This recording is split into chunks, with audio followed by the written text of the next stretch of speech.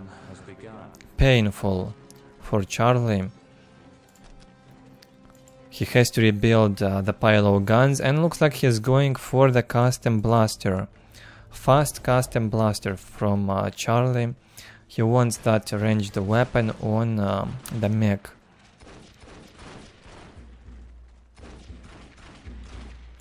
Yeah, in vanilla we do not have a lot of relic units, because they were more expensive and not nearly as good as they were in Dark Crusade and Soulstorm. But in the past streams we saw both Bloodthirster, Avatar, we had Land Readers, we had everything, we had the Squigoths also. Even in 1v1s, so you might want to check the previous parts for Expert Clash series for vanilla if you want to see the relic units. It might take you a while, since all these videos are quite long, I know. But they have to be. I cannot skip the games just like that. I never know which game will be great, which will be bad, so I just watch most of them.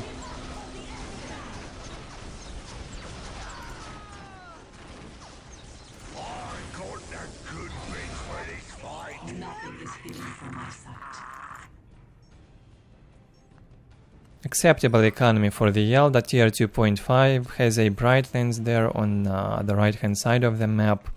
3 squads of warp spiders, not fully reinforced. I like it here from True. He's not instead of reinforcing the warp spider squads, he's making more of them. Yeah, produce more warp spider squads instead of reinforcing 1 squad, so he will have more grenades to cast into those buildings or work vehicles. Very well done. Usually that's the right way to do it. The custom blaster here dealing insane amounts of damage to the Eldar infantry, as clearly displayed in this fight. Now you can see what Charlie was trying to do all game long, and looks like True is getting surprised in here. After his break, Charlie developed this custom blaster meta and took him by surprise. So True loses 3 warp spiders, 2 warp spider squads in the middle. 1 squad survived from a few hits from that big mech weapon. That's big.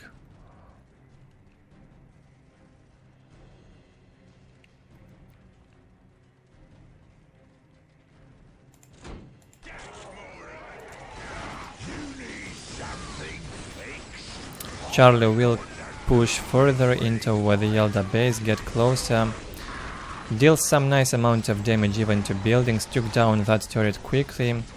Worth saying that the platform does not have so much HP, so the Nob leader also deals some damage in range. And here Charlie also brought 4 mad dogs to the battlefield. They will cast their juice onto this squad with mech and keep them alive for a long time, so that the mech will manage and deal damage in range for a very long time. What you do in this case is use Farseer in close combat. Do not allow that mech to shoot. True is probably shocked. He's gonna lose more and more units here. Another Wolf Spider squad lost.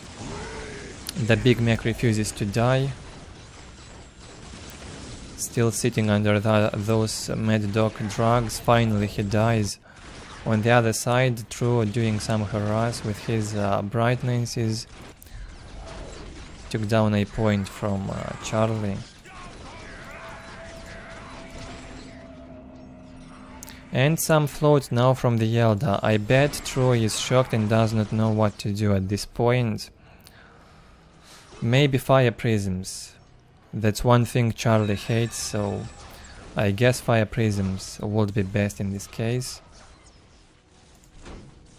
As you've just noticed, the Whoop Spiders dealt some damage to the Slugger boys. They barely noticed it because of the Nob leader. So the squad will survive. True manages to kill the Orks here and push them back. Economy difference is not so high. Quite close economy wise. Problem will be work vehicles. They will be coming out soon. True does not have a support portal yet. Oh, he builds it now. Still a bit slower than Charlie.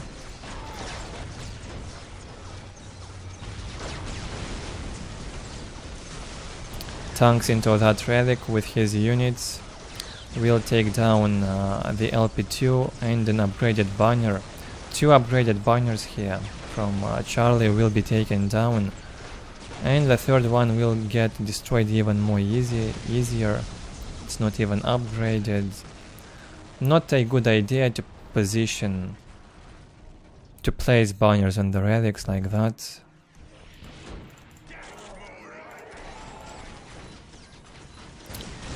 In the meantime, Charlie got his mech back to life once again. A squad of tank busters even.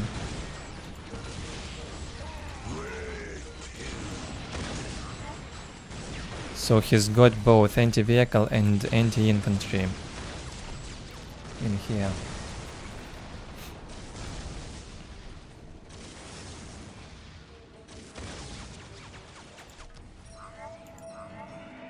What do you know of war? Waiting here is but a phase of our 86 to 50 income for True gets lower.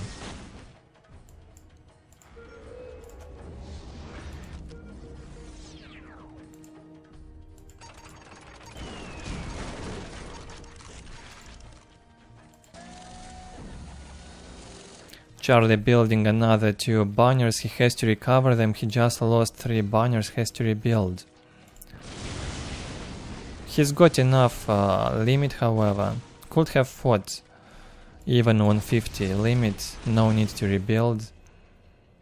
Or maybe he wants to go tier 3. He can afford tier 3 now, I believe. It's probably even cheaper in vanilla. Oh, he already hit tier 3. Very nice. This is a Falcon only, not a fire prism, so not a big deal. Charlie can take it down easily. True goes in, and he is shocked. He does not get why the mech deals so much damage.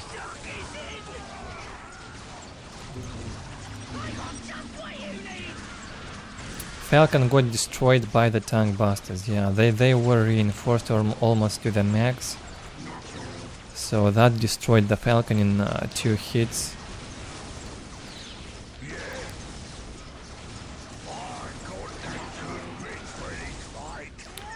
True also does a mistake by not fighting that mech in close combat with the Farseer. Do not allow him to shoot. Oh, actually he does not care if he's being fought in close combat, he will just shoot no matter what. If he's got this weapon upgraded. Yeah, that's unfortunate. So you cannot tie up the big mech, he will shoot even if he gets fought in close combat. That's weird.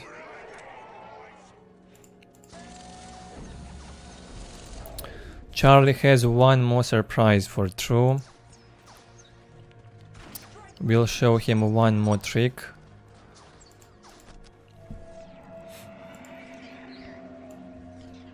Can't wait to see what it is. Well, we probably saw it, but True didn't. Eyes too big to be beat. Don't bother me. I'm working on something. Orks is meant for fighting and winning. Mostly commanders used by Charlie this game. Mad Dogs, a Big Mac, War Boss, and now Charlie does not have enough anti-vehicle here. A squad of tank busters fully reinforced might actually be enough if the mech will also stun the fire prism and throw that grenade into it.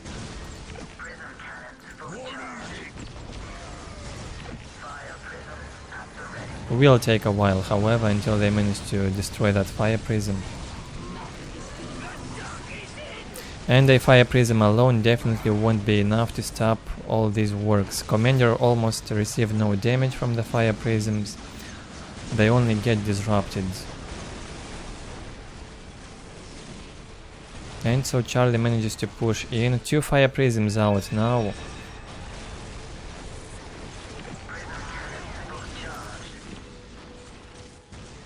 True tanks into the tank busters with this fire prism, wants to disrupt the squad all the time.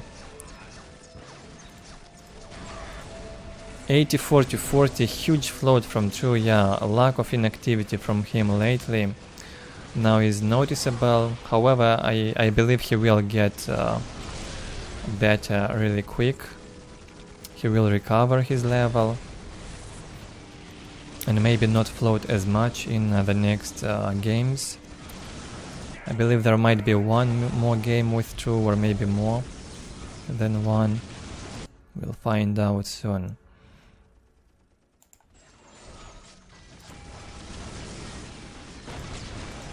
Charlie keeps fighting and holding position, no need to retreat if you see the fire prism. Commanders can last under the fire prisms for a long time. And also killer cans can last. The killer can got the upgraded weapon, anti-vehicle thing, can deal with a fire prism even. Very funny unit.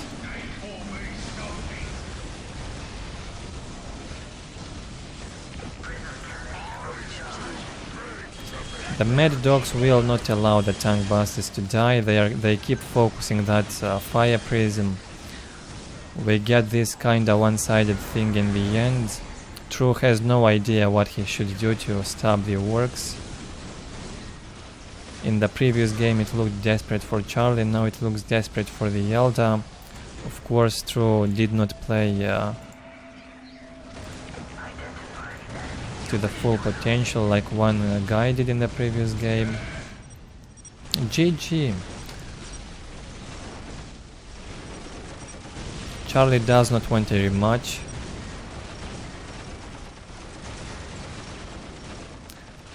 He hates playing the Eldar, it seems, but he did very well this time.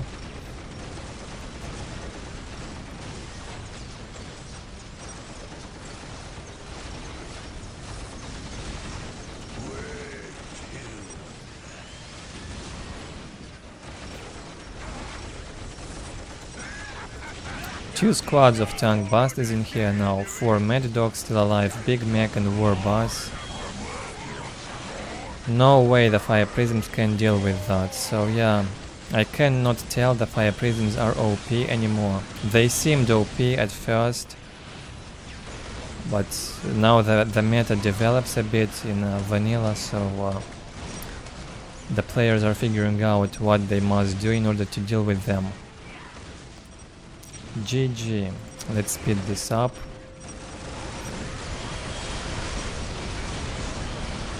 If you want to track the game chat, you can always pause and read what the players are typing. I cannot do that during the streams, it would take too much time, and I'm usually distracted with observing the game, not the chat.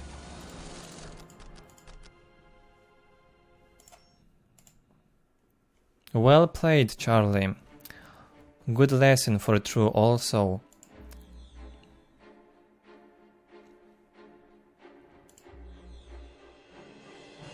Some work to be done with the floats, and hopefully he will recover his level. Not a big economy lead for a 20-minute game, about 2000 economy lead for Charlie. Good unit combination. Fast custom blaster with the aid from the Mad Dogs. Not a lot of infantry, mostly commanders, Mad Dogs, and that upgraded weapon was enough to deal with the Eldar. And then a bit later on, the tank busters. Very well done.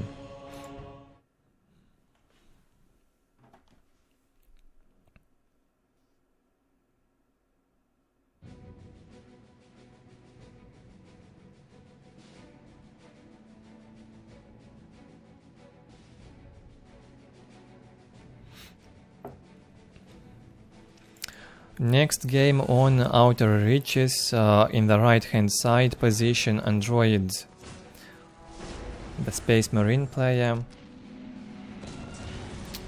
will play versus Sleign. Chaos versus Space Marines, lovely matchup.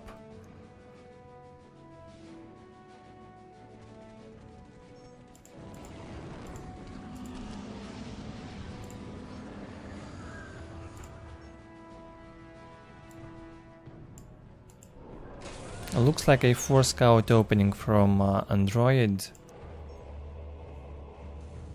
That's right.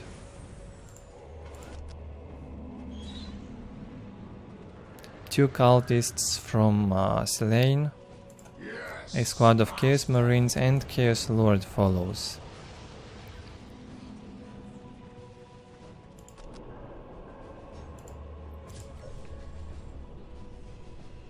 Scouts awaiting orders.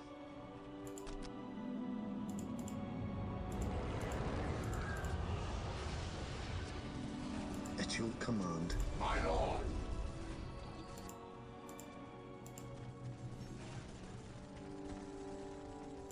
Three squads of cultists? No, still two, yeah. Sleign uses this one to get a point. His squad of Chaos Marines.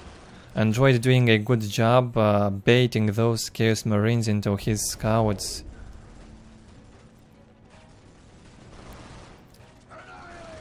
And so he wins. In the end, Sleign had to cancel capturing that point, although he could have captured it easily. And even misclicked with the cultist. He was sitting in the heavy cover. Chaos Marines would have captured that point without any threat from the scouts.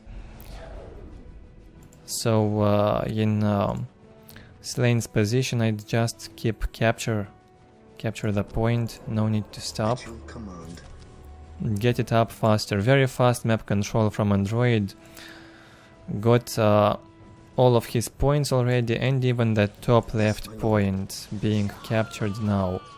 The power of 4 scouts opening, allowing you for a very fast map control as well as some early game aggression.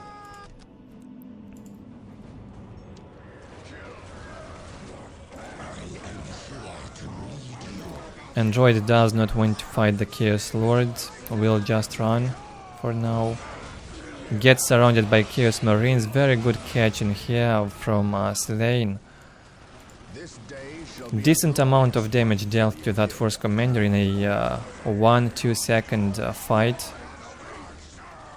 Very well done. Chaos Lord will keep chasing that Commander. Now that the Force Commander is lower on HP, Chaos Lord will win him easily.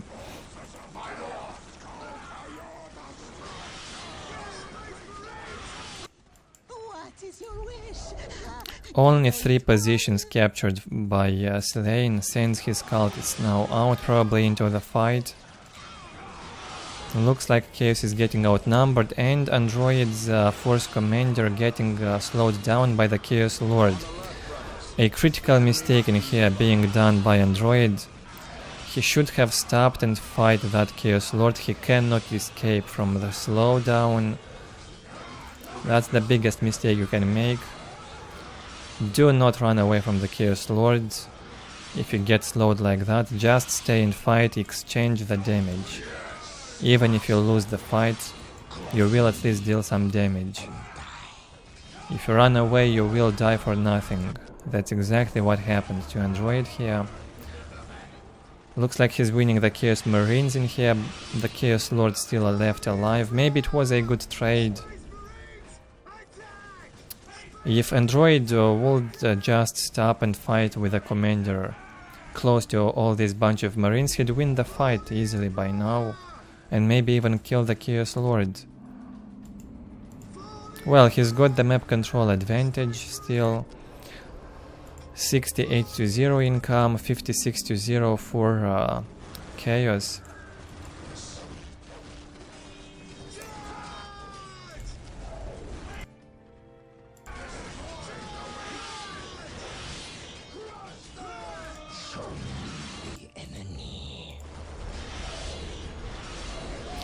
Sleign wants to push him back, won't be easy however.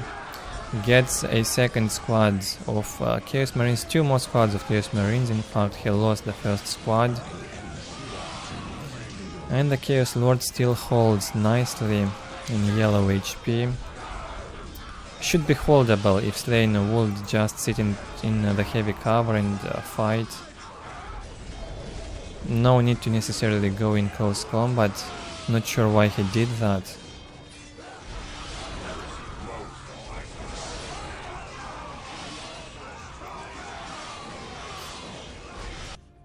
No sign of the Force Commander yet. But still feels like Android is winning this fight. The scouts are very painful for the Chaos Marines, dealing a ton of damage. And if the Chaos Marines are gonna die, the Chaos Lord alone will not do anything in this fight. Looks like Android is gonna win this after all.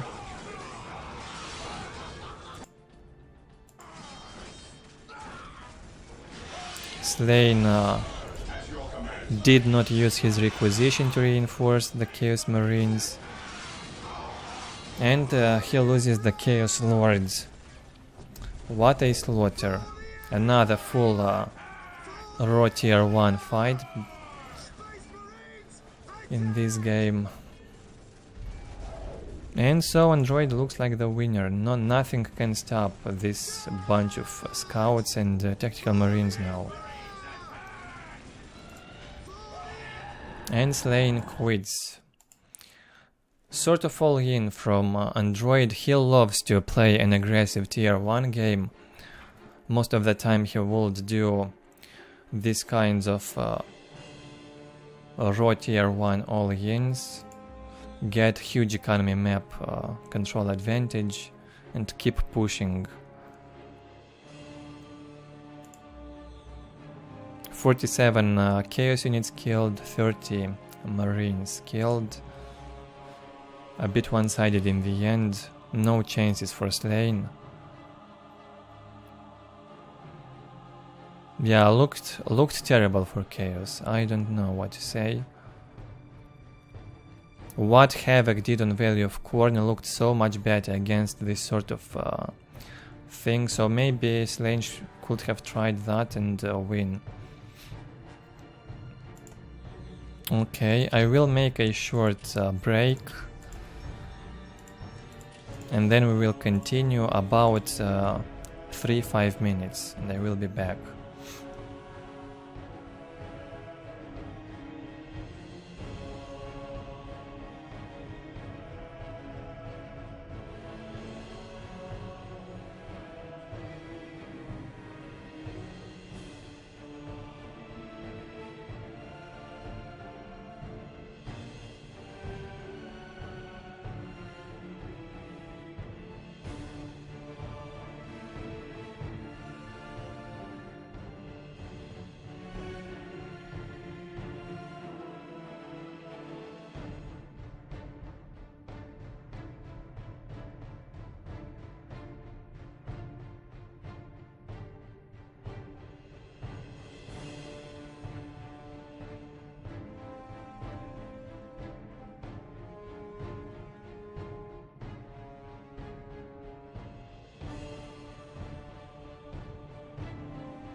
Okay guys, sorry for the breaks. I had to drink one more thing.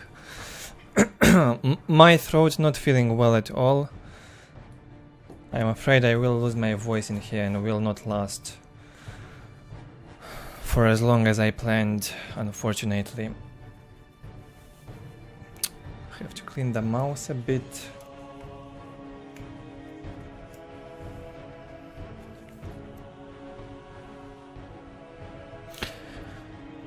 Yeah, the music, the soundtrack in Dawn of War 1 does not get old, I agree. A very good soundtrack in all the expansions, I'd say. Can't really get enough of it. It's something unique on each faction.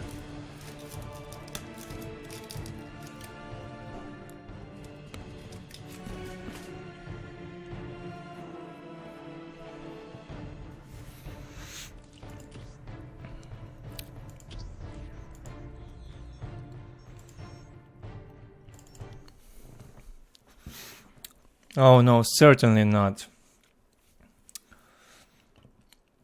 I've been on stadiums with tens of thousands of people during this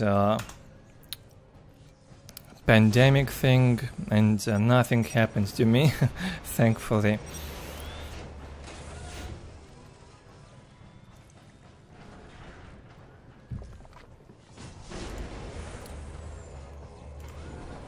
Next game on Meeting of Minds,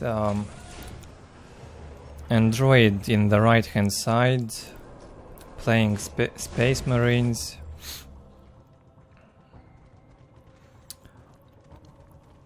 Versus DP Rix. I have no idea who's that. So let him be Rix, I guess. In this game, I will alt tab and maybe in the replay file I can see the main nick of the player. Let me check.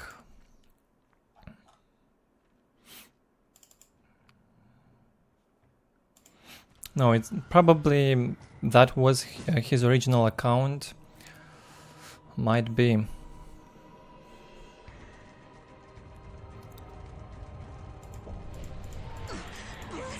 Great one. Hopefully we'll see something good here. Once again, 4 scouts from Android. Among the first Space Marine players to use this opening on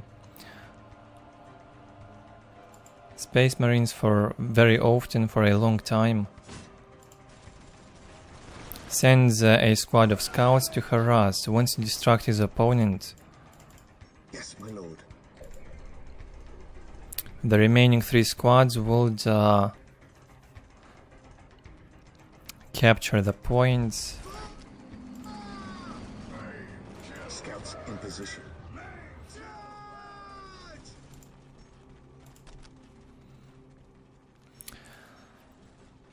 What's that? Only 1 squad of cultists from Chaos?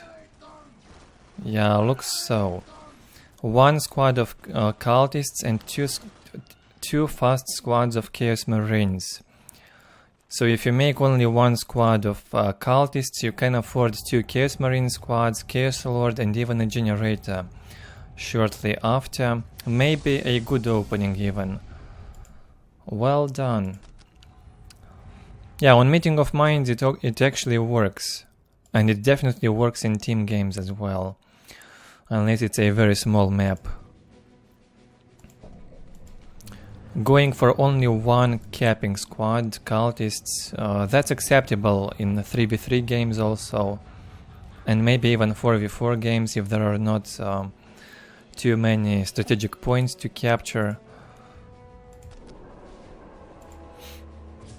Android now masses up, reinforces the scouts, and goes in with a stronger attack. Looks like Rix is gonna be prepared for that. With 2 squads of Chaos Marines and full HP on Chaos Lord, might be able to hold this attack. With only 1 squad of Chaos Marines, it could have been problematic. With 2 squads, however, should be doable. Oh no, don't touch each other, please. Or it could end quick. Android still outnumbering Chaos. Has a lot more infantry around all of his capping squads. He took all the points and then sends everything into attack. Looks strong from Android. I'm not sure if Chaos can stop it.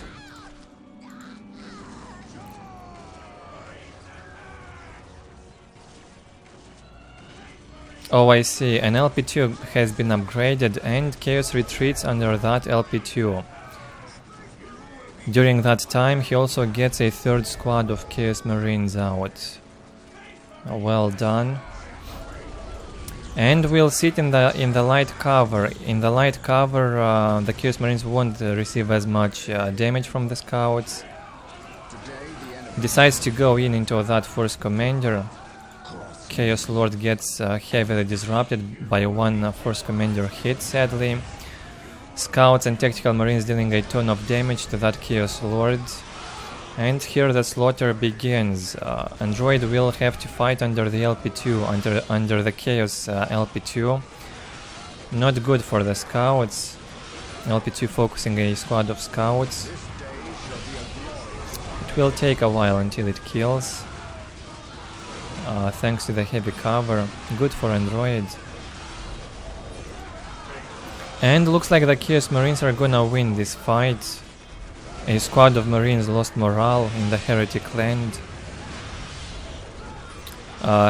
Sadly, the color schemes are very similar, so we can't really distinguish easily who is who. Well, the squads with the red badge on them are Android squads. That's how we can tell. And Orks manages to surround the first commander. Chaos Lord still very low in HP, same with the first commander. Who will die first? What a slaughter, that was close. The LP2 has been destroyed. And now Android is losing against all the Chaos Marines. Mostly scouts in bigger numbers, and then the tactical marines not as much reinforced. So Chaos Marines with the help of that LP2 also managed to win the fight, but it was very close. Android lost the first commander. We'll have to sit back a bit unless he kills the Chaos Lord now.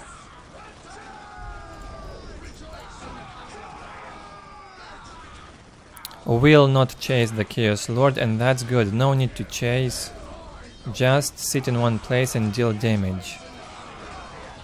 Chaos Lord will go inside the base and regenerate slowly, probably.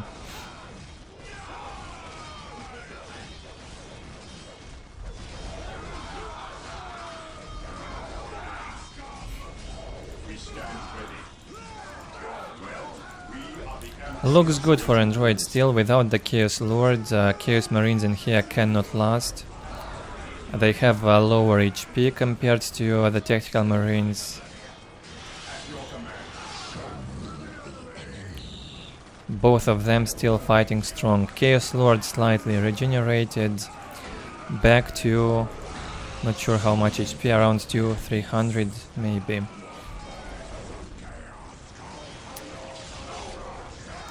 Arid, you usually, depends what game type are you playing. If you play 1v1, you open without a generator, unless it's a huge map like this one.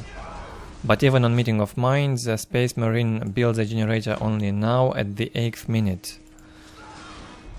First you have to make sure you can hold in a fight, and then start building generators, or you can take the risk and build it faster, like Chaos did. And if you do build a generator faster in 1v1, you have to upgrade one LP2 or two LP2s, or get the armory faster, one of those, or go tier 2 faster.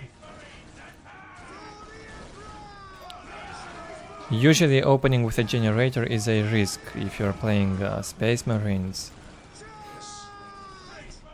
It's better to all in like that, what Android is doing. Do a lot of damage early on, take the map easily. If you start with a generator, you might run into a problem, you won't be able to take your own points even if your opponent does an all-in. For example,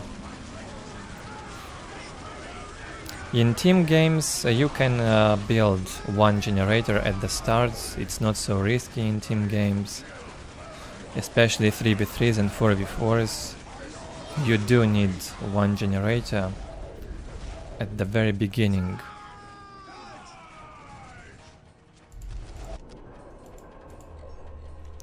$92 to 10 income here for Android. Keeps pushing strong, took down 2 points from Chaos, not sure if the relic ever was captured. But it's down now, and this point in the heavy cover is down as well. What Android could do is just stay in this heavy cover and hold position. No need to run back, but I see he's scared of that Chaos Lord. Anything for the great powers. Heavy aggression early game, 10 minutes in. It felt like only 2-3 minutes passed, to be honest. Still tier 1 for both. Android gets his armory up now at the 10th minute. No such thing from Chaos, no armory yet, although he can afford it. Chaos can afford the armory and he can afford tier 2. Not sure what he will do.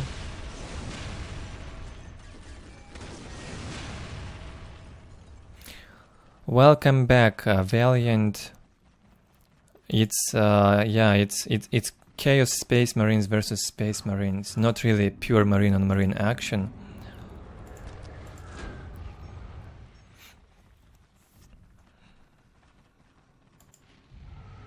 Both of them will have the armory soon. Gets finished up now for Chaos, and both of them with armory. Android already with the heavy bolters and the flamers equipped on the squads. Rick's gonna get back a bit. Sit back until he gets those heavy weapons and then get closer to the enemy. Looks like economic advantage for Space Marine, a slight economic advantage, not a big deal. Now with grenade launchers and heavy bolters, Rix decides to get into the fight. And he's also got an LP2 in here, might be able to hold it. The biggest problem is this full HP Force Commander from Android. Good job from Rix keeping that Chaos Lord alive all this time. Paid off. But now he suffers on economy and he never built this LP here on the upper point. A big mistake, it had to be built long ago. We stand ready.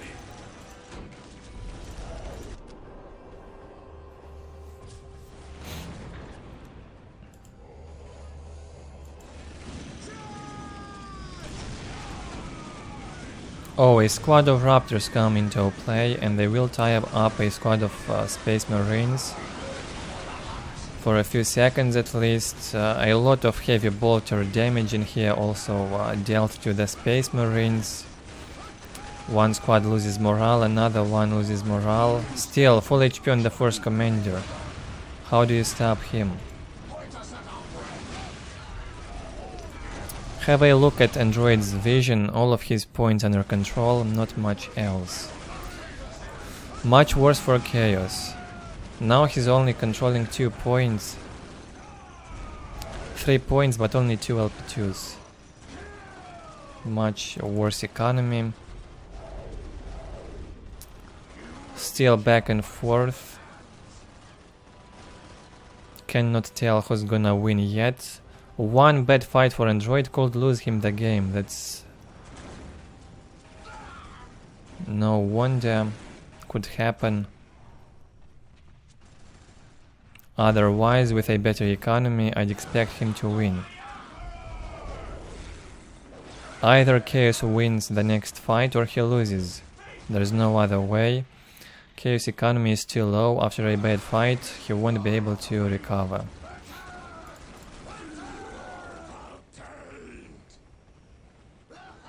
Back and forth. Mostly Android pushing in. Decides to go back now. With 3 generators up, probably going tier 2. It's not up yet.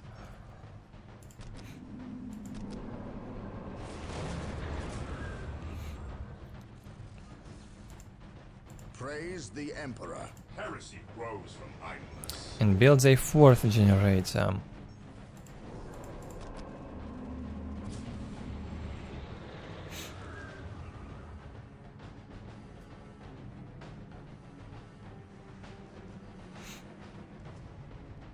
I am not following the discussion in the chat, I'm only checking it from time to time. Keep it up, however, I always do read the live stream chats after the stream. I mean all the comments. During the streams I only check randomly from time to time. Can't follow all of them.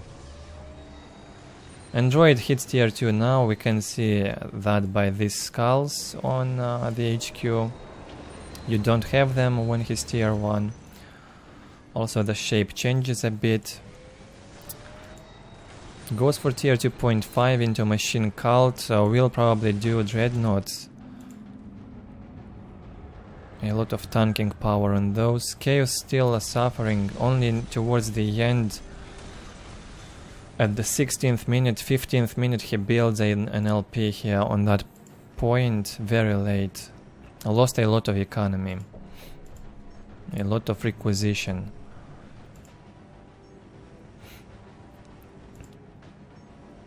Three squads of Chaos Marines still from Orks, a squad of Raptors, 2 squads of cultists with grenade launchers. He's got a powerful infantry, but he won't have anti-vehicle to stop whatever Android will get out of this machine cult.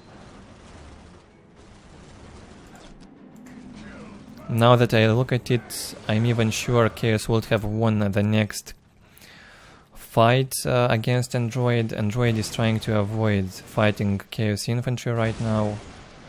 He would be outnumbered, so he runs away. The right thing to do. He gets a Hellfire Dreadnought out. Much better economy. Chaos economy also recovered a bit. He took control of this point back again and finally captured that relic.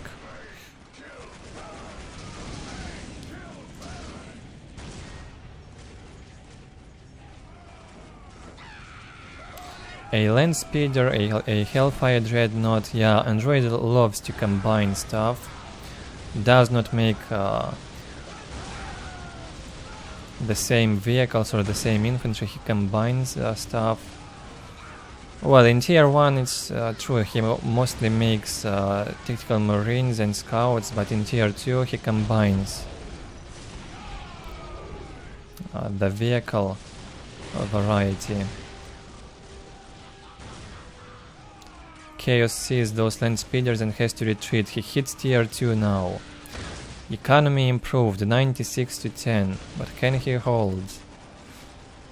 Not prepared. The anti-vehicle weapons are not equipped. Forced to produce one more squad of Chaos Marines and equip those missile launchers on the Chaos Marines.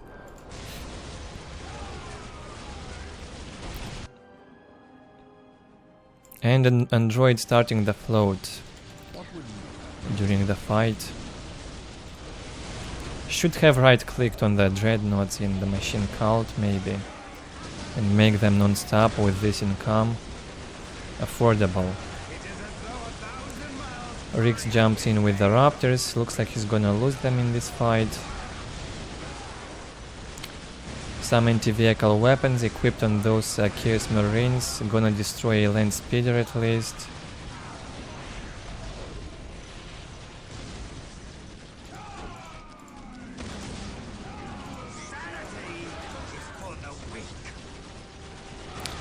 Again, Chaos economy decreases. Yeah, most of the fights are being held in fought here on Chaos territory. That's always a problem. It means his economy will suffer. A very good push from Android all game long.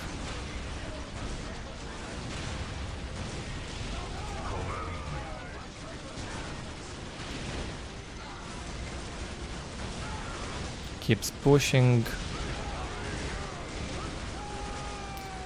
Force Commander still full HP, Chaos Lord also, it's either a fresh one or the old one and regenerated.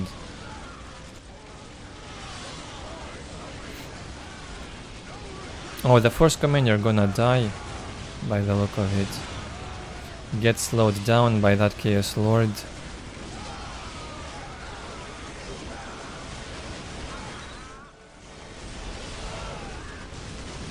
Chaos keeps trying until the end. He dealt with those land speeders, but they keep coming.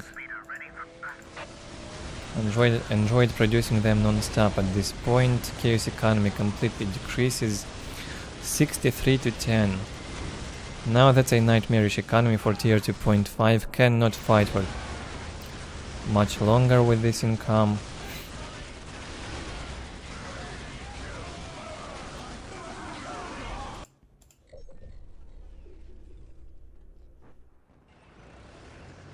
Even a whirlwind, right. Whirlwind, a tier 2 vehicle in vanilla, and you could make 10 of them if you have the vehicle cap limit. You can make 10 whirlwinds in vanilla. Can you imagine? What a nightmare for the enemy faction, for the enemy infantry. But it was more easy to destroy a whirlwind, only 1000 HP.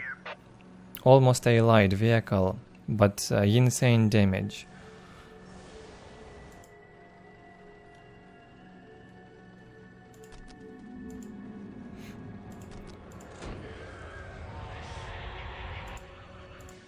At your command. Android chills out a bit. He's been fighting like a crazy man in here for a long time. Decided now to get some rest finally before he goes into another attack. Regroups.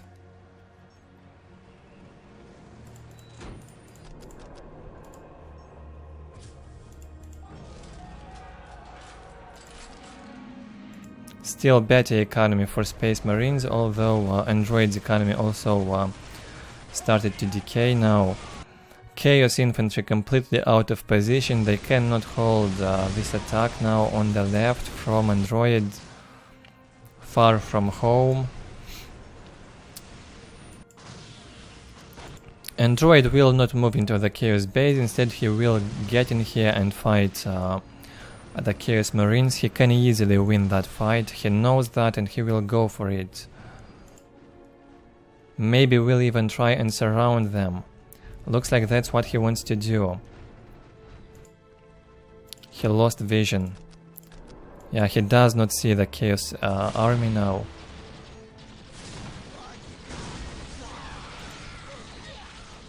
Okay, Riggs changed his mind and we'll go back home to defend, try and defend.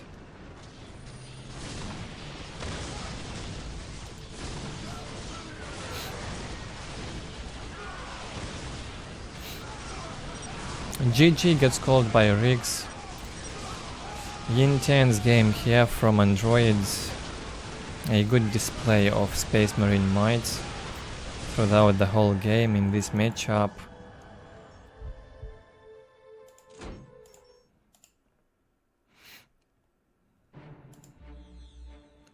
aggression start to finish, 128 to 121. A very close result on units killed.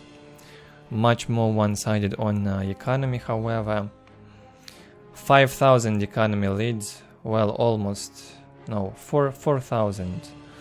A bit over 4,000 economy lead, 23 minutes length.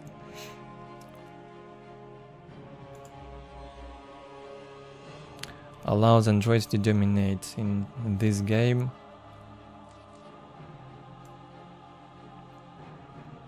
Chaos was missing the predators, that's right, he couldn't afford the predators, and his critical mistake early on is ignoring the LP on the top strategic point.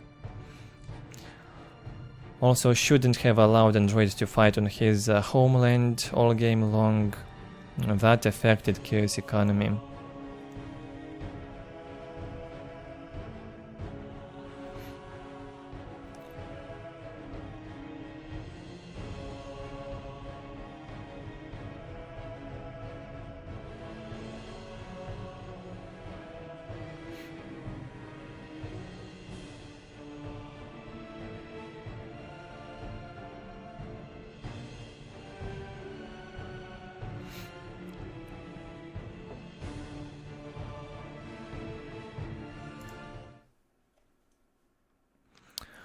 Keep that chat going on, guys. I will not read it all now, otherwise it will take me a long time.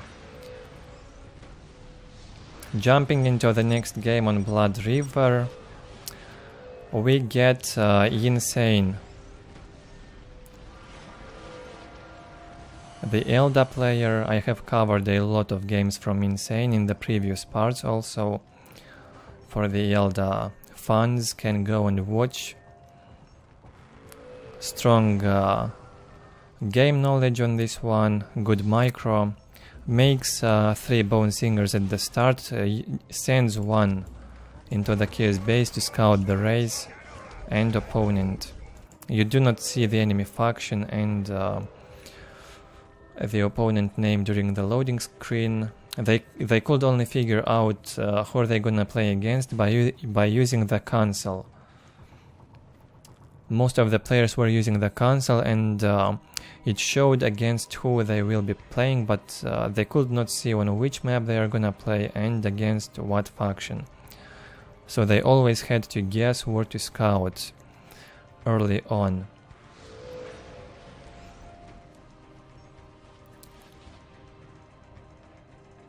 Or figure out the enemy faction by a player's nickname. Charlie, for example, would most likely play Orks in 99% of his 1v1 games, so that's an easy one. Still Insane wanted to make sure, and he scouted early. Always good to scout. Standard opening here from Charlie in the top right.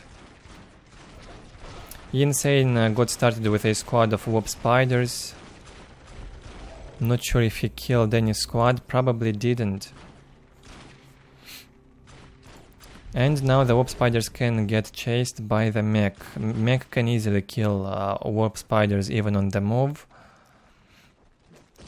Slap them like that, 1 warp spider dead. 1 hit, 1 warp spider dead. Another jump from the warp spiders, another jump from the big mech. Yeah, he can follow them. Waiting here is the phase of our existence. If you reinforce the warp spiders like that, you cannot afford the Farseer until like the 4th minute, so it takes a while until you get that Farseer out. Another hit, another warp spider down. And they are expensive. Like 60 requisition for 1 warp spiders to 10 power, something like that. Very expensive. They had not paid off at all in this game, not yet. Maybe later on they will, once they get their grenades equipped.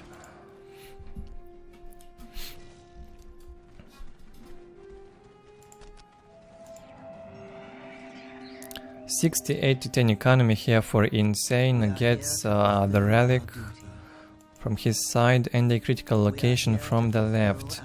Warp spiders still suffering, they cannot do anything to that big bad boy with pointy ears. How are they called? How do they call the Eldar? Pointy ear gits, something like that. Yeah, that's something you could call an orc also. Farseer finally out at the 4th minute comes into play, casts the Mind War on the big mech. And his HP drops, might drop to half HP.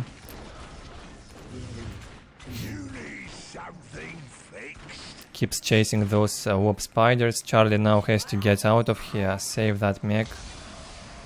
He will jump away.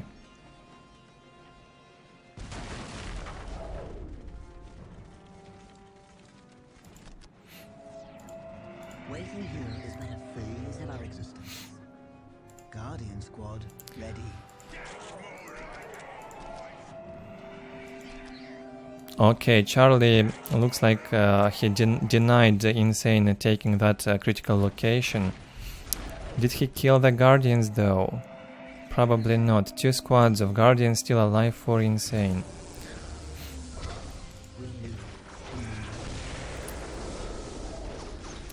Finally, a few boys starting to die here.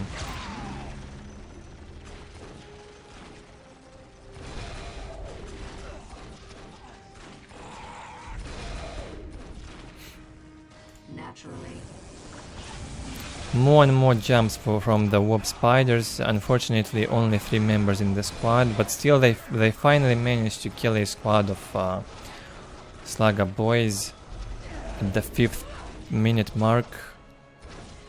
Charlie's got an LP2 in here, upgraded, killed a few warp spiders. Farseer can't really fight that big mech. World losing a 1v1 fight. And Insane now with map control lead gets the taken hold count down. 2 critical locations under control. Another Mind War on the mech, and Farseer actually manages to win the mech. Yeah, the abilities are very painful. And Insane wins the fight. Wins the fight but does not win the game yet. Charlie won't give up easily. He's fighting strong for the MMR points, fighting strong and hard for the win. So he will stay in the game for a long while, even after he lost that fight badly. Only a squad of boys left for the Orks. Charlie places the pile of guns in the river, terrible position. Insane even sees it, has vision of that.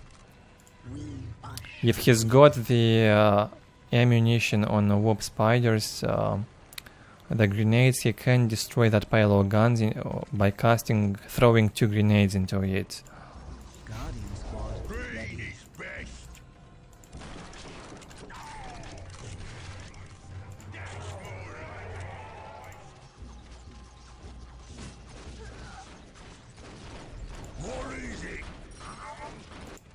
Acceptable economy for Orks, 98 to 30.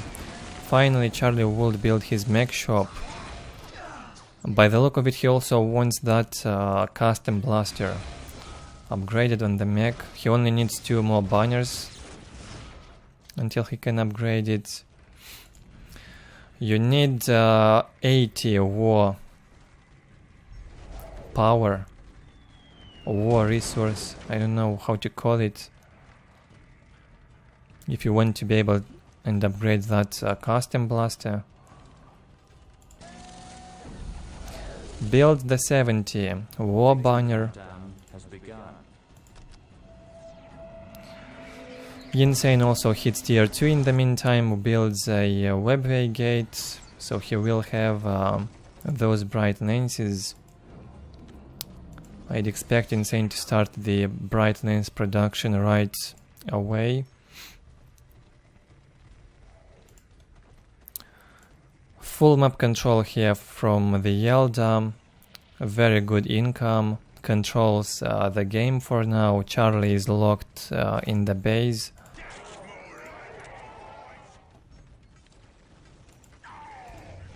And that's right, Charlie goes for the 80 war resource. He wants the custom blaster upgraded on the mech.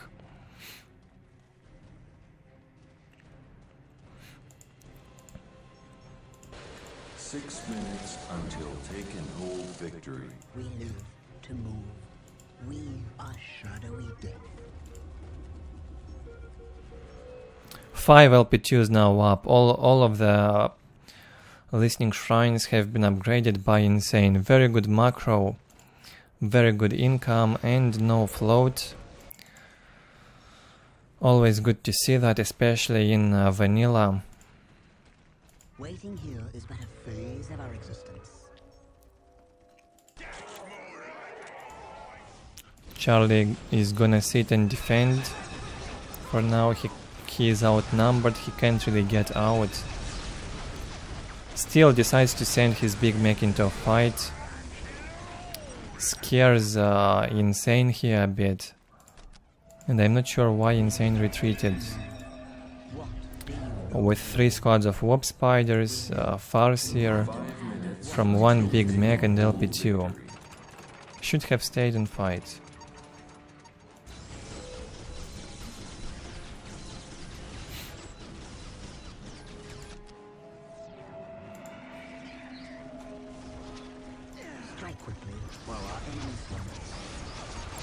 And here we go, finally the custom blaster is here.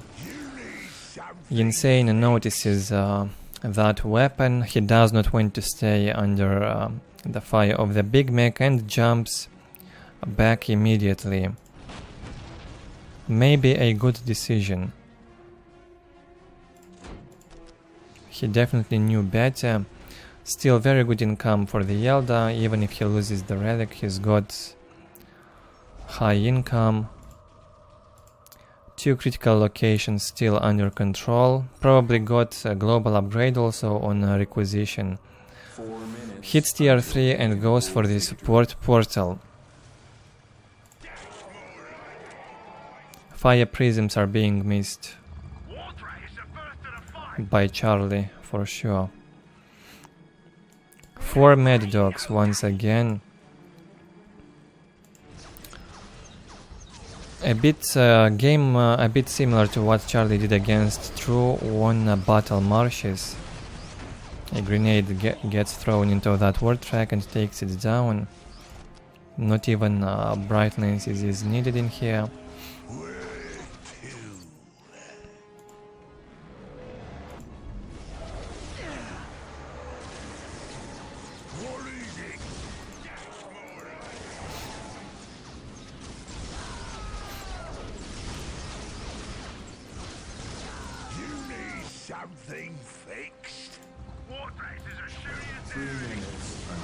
The big mech jumps in. There is no mad dog nearby to keep him alive with the fighting juice, so Charlie is gonna lose that mech. Well, he can afford another one.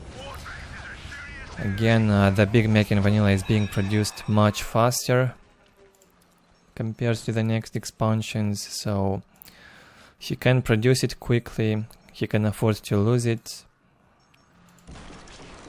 Not a big deal here if you've got the resources. The work can't really get out. Eldar infantry way too scary.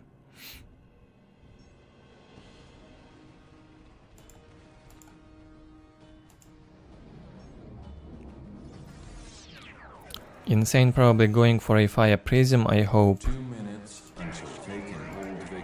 And Charlie only has 2 minutes to decap or he'd lose by taking hold. He's gonna decap this one here. Nothing from Insane on the left to kill the Slugger boys. Charlie now with 3 war tracks and a full HP. A fresh big mech got out quickly. Will go in. The future is clouded and Somehow the Farseer managed to escape alive.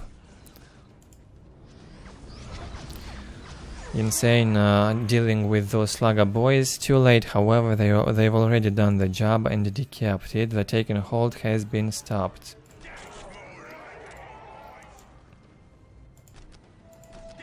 Similar economy, almost the same economy at this point at the 14th minute. More and more vehicles coming out from Charlie. Finally, Insane gets out a fire prism. Took a while to produce. It takes time to research the stone for the fire prism, then it takes time to produce the fire prism. About 2 minutes, I guess, after the support portal is built.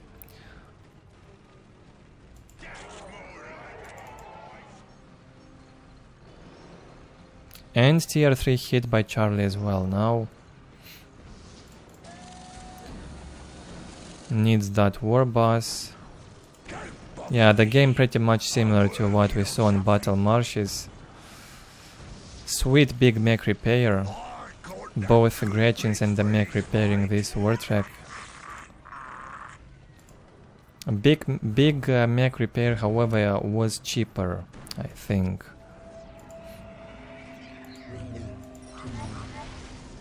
Identify the enemy you wish to annihilate.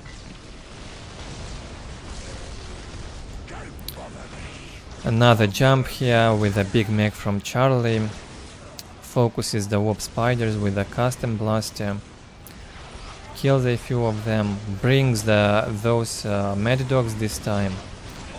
And should be casting that juice on the mech. Should have casted it on the tank busters as well. Good hold from Charlie. Takes down a fire prism. And pushes back Insane from his base. 4 squads of warp spiders now from Insane.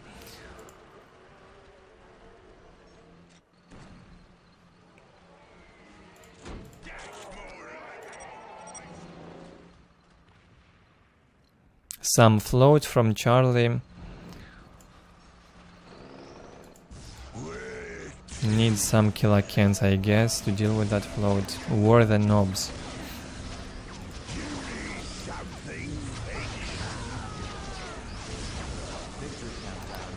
Mad dogs out of position once again. They cannot save that mech, and it probably will die again. Strong push, however, from Charlie. Okay, the big mech got saved. Insane lost the focus, and looks like he lost... well, he did lose most of his warp spiders. Still got 2 squads, barely reinforced. So much back and forth in this game. There goes the big mech again. He throws a grenade but dies. Dies the moment he throws that grenade. That was ridiculous. What an animation.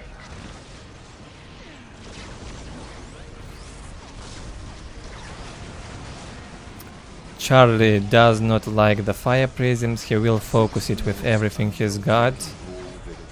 Looks like it will still manage to survive. Insane jumps with it behind the HQ and should repair it now with a Bone Singer. No need to lose it. 89 to 60. Charlie lost his relic. Still higher economy for the Eldar. Insane is not out of the game yet, although it looks quite bad now for him. Only a fire prism. And the warp spiders which were hiding inside the webway gates. Now it does not look bad at all for Insane with 2 fire prisms and 4 warp spider squads. He will get back into this game quickly. Very well done, good hold. plays very patiently, knows exactly what he should do. 5 minutes until taken hold victory. Very well done. And forces Charlie to retreat. Big Mac is back to the battlefield.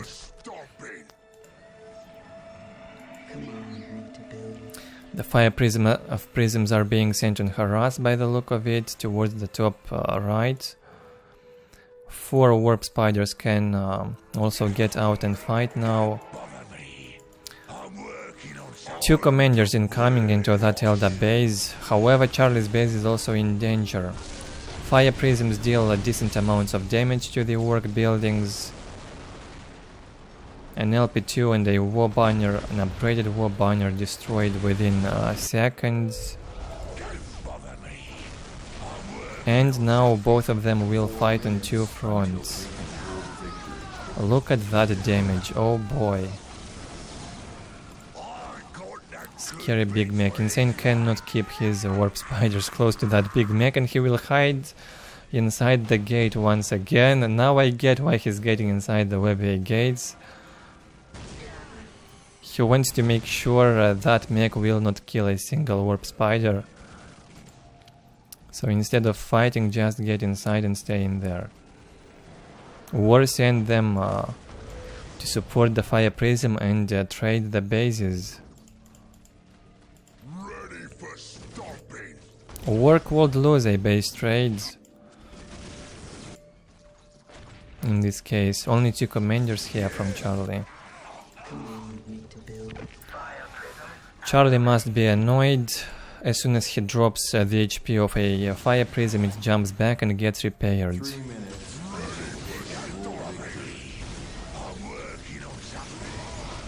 3 warp spiders in here, still alive from Insane. He should have focused that Big Mac before the war boss. War boss gonna die. Yeah, killed by the LP2. Most damage was dealt by the warp spiders, but it got finished off by an LP2. Time for the Big Mac to die, or won't he? He keeps killing those warp spiders like flies. Insane damage from the custom blaster.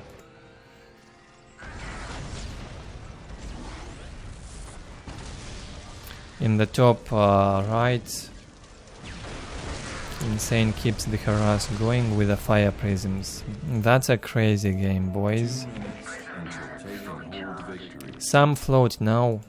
Both of them floated a bit this game.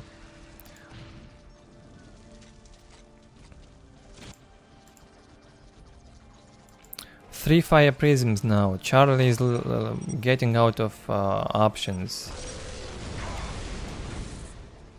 Looks like he tried everything. He tried tank busters, he tried ward tracks, he tried custom blaster, tier 3 war boss. Only the knobs were missing. No way to stop the fire prisms, no easy way. Still possible to stop.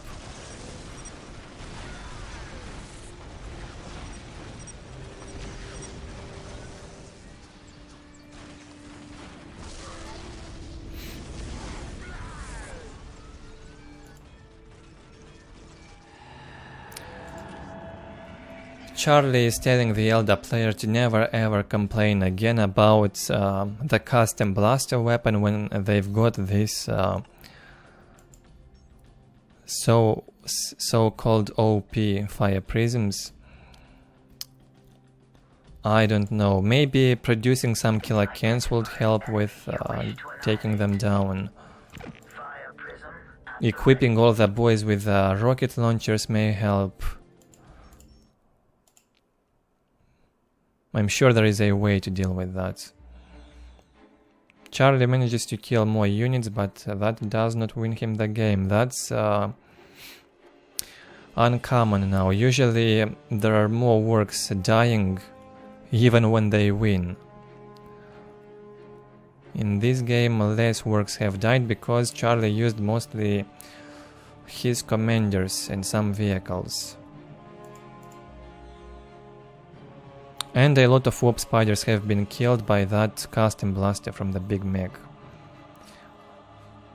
Almost 4,000 economy lead for the Eldar. It was a close game, I can even say.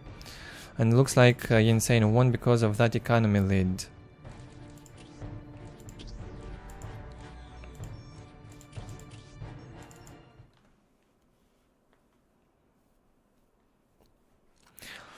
Yeah, the Fire Prism mobility is a good thing to keep them alive. However, the Killer can tank a lot of damage, and the Fire Prism don't have high damage to Killer Cans.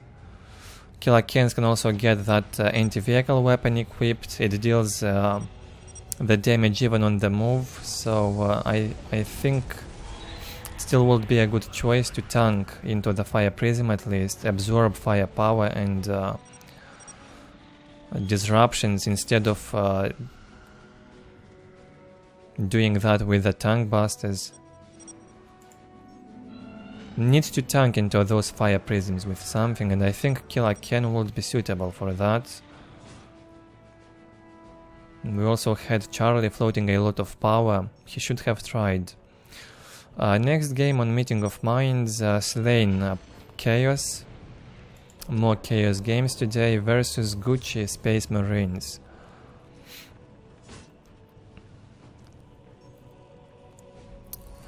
Opens with 4 scout squads.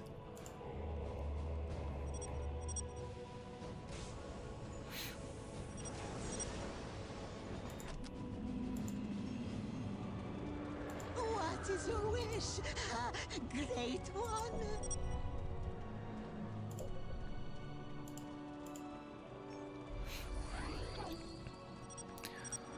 Two cultists from Sleign.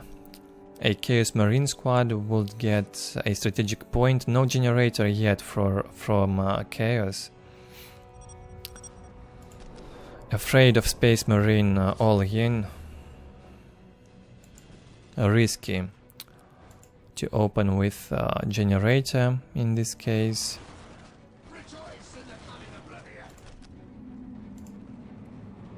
It's better to place that gen once you have done with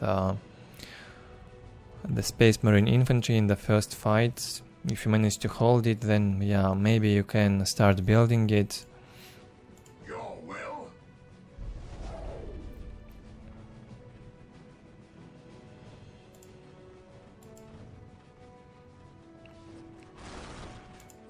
Rejoice in the coming of blood.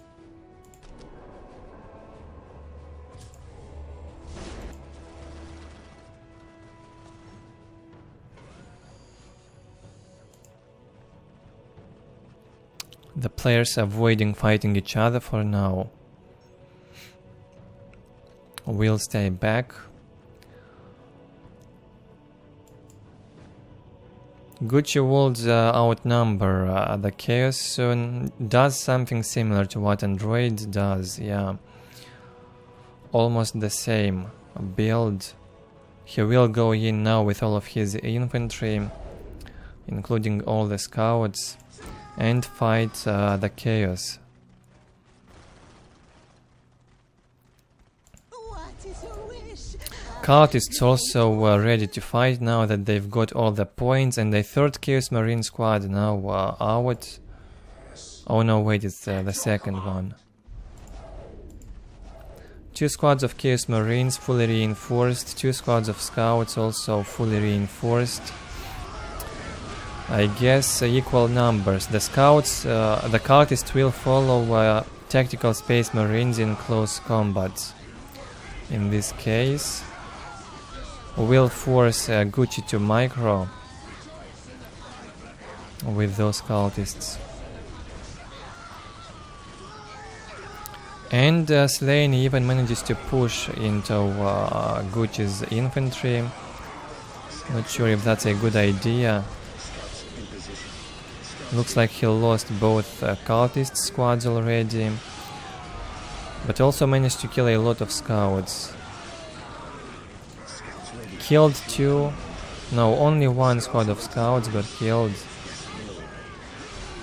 But a lot of models have died, they just get reinforced. A close fight here.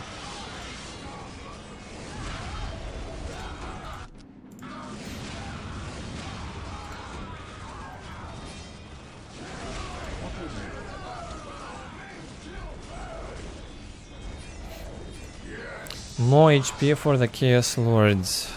Gucci is in trouble. Chaos Marines here without morale, keeping the Tactical Marine squad busy and not allowing them to deal damage in range. Chaos Lord alone chasing that Tactical Marine squad with the Force Commander attached. Does not allow them to deal ranged damage.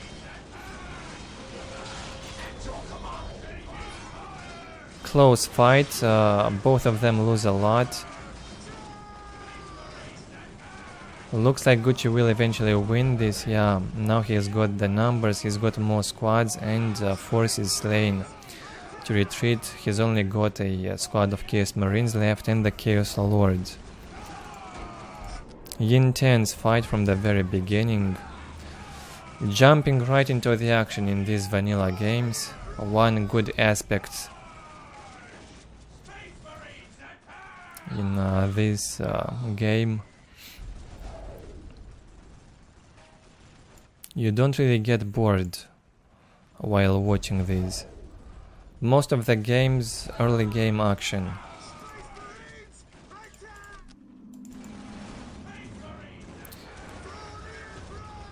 Sleign lost 2 squads of Chaos Marines, both of them have been trained again, recovered. Now has an LP2 in here, built a generator, and he will manage to defend under this LP2 in the heavy cover, no problem at all. Also green HP on the Chaos Lords, can keep fighting. No generator yet for Gucci, in fact he still builds those listening posts around the map. The last one is being built now. Scouts here. A bit of miscontrol here on this scout squad, Gucci is gonna lose that. And he's left with just 1 squad of scouts alive. Yes, my lord. Out of 4. Good focus from Sleign getting the armory now. And looks much better now for Sleign. What is this mismanagement on this squad? I don't get it. Just had to send it back through this way into the base. Not sure why they surround in here. A bit annoying. Annoying even when you watch it. I can only imagine how annoyed the player was when that happened. Armory up for Sleign.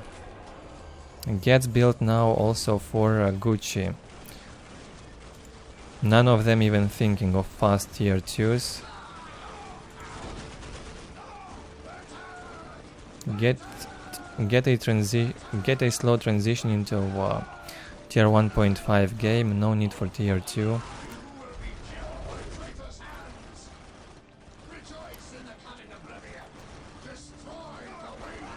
Hi again, whoever rejoined or whoever joined recently. Make sure to click that like button, subscribe if you're new, and if you enjoy the content, of course. If you click on the bell, you will also get notified when I go live or when I upload a video. So you can also click that. And of course be active in chat and share feedback below the video if you watch this in the recording, if you're not watching this live. I will keep repeating that from now on, and I hope you guys will listen to me. Engagement here from Sleign. Risky. His Chaos Lord gets fought in the back by the Force Commander. Unfortunate for Gucci, he lost morale on that commander. Loses the squad now, and commander back to full morale. Will defeat that Chaos Lord easily, had more HP. What a slaughter, man. So much back and forth in this game. Once again, Gucci pushes back the Chaos Marines, thanks to also this Assault Marine squad, which will tie up a squad of Chaos Marines in close combat. Some float on requisition from Gucci. Must get rid of it ASAP. Probably going tier 2 now, and also places a generator. Tier 2 hit by Sleign already. Most of the time Sleign will go for the machine pit and predators. But against infantry mass, the sacrificial circle and the chaos sorcerer also work very well. The sorcerer is even stronger in vanilla than it is in Soulstorm. I think the chaos players underestimated the sorcerer here in vanilla. Or maybe the sacrificial circle was more expensive, I'm not sure. The building. The stun, the chains of torment from the sorcerer in vanilla are area of effect. They basically stun everything in the area, not just a single squad, and also deal damage to all of them. Very powerful stuff.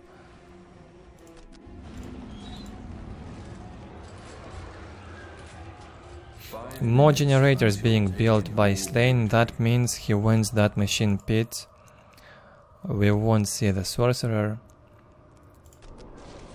Tier 2 also up now for Gucci. Keeps building generators for some reason. Probably wants the machine cult. Also vehicles.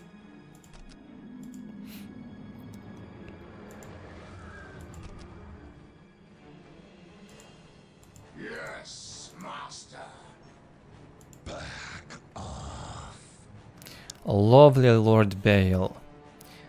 In Vanilla and Winter Assault, I believe we also have Lord Bale. Probably the most angry Chaos Lord there ever was. What a character.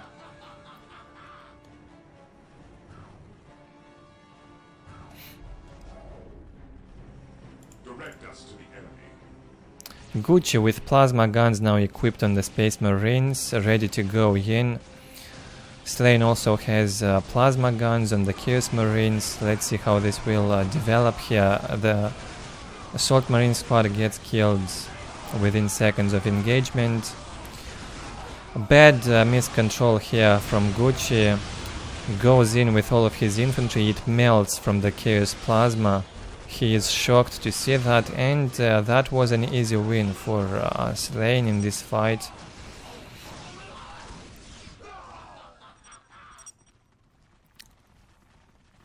A bad engagement from Gucci.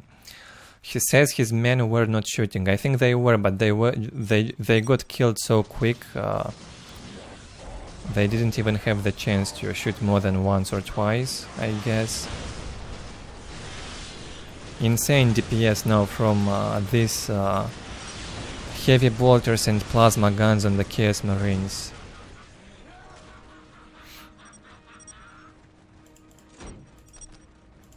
Still a good game, a lot of back and forth. GG gets called. Good game, and once again another victory from Sleign. Good to see Chaos victories, especially in Vanilla. That's not so common in Vanilla.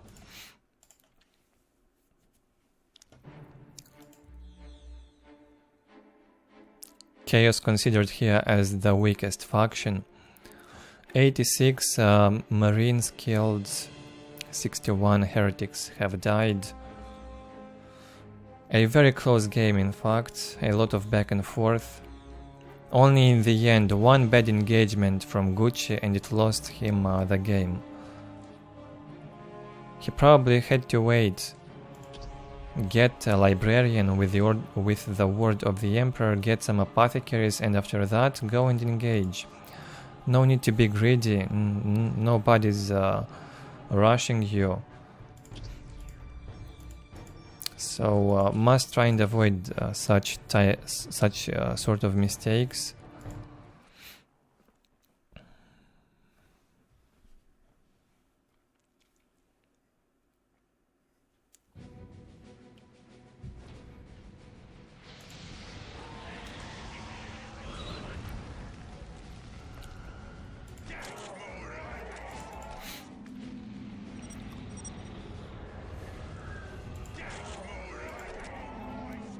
Okay, once again we get Sleign on Meeting of Minds, now in the right hand side position. Versus GoToWin. I don't know who is GoToWin, but I think I will check. Not sure if it's a Smurf or not. Probably his main account. Either his main account or a Smurf, and I don't know who it is, so I will call him the Orc player or GoToWin.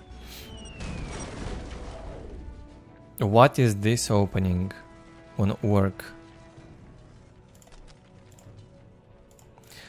It's the first time I see this in vanilla. Only war banner and generator, no barracks yet. Maybe he wants to build the barracks here now that he will have a building space. Oh no, it's double generator opening. That means economy boom from Orc. And it has to be punished.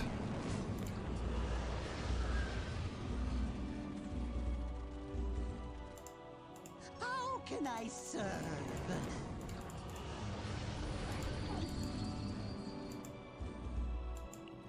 Identical opening almost to the previous game, except this time Sleign also built a generator against Orks. There's no rush threat. Not such a big threat as from the Space Marines. So a generator is not so risky in this matchup. I am here to lead you.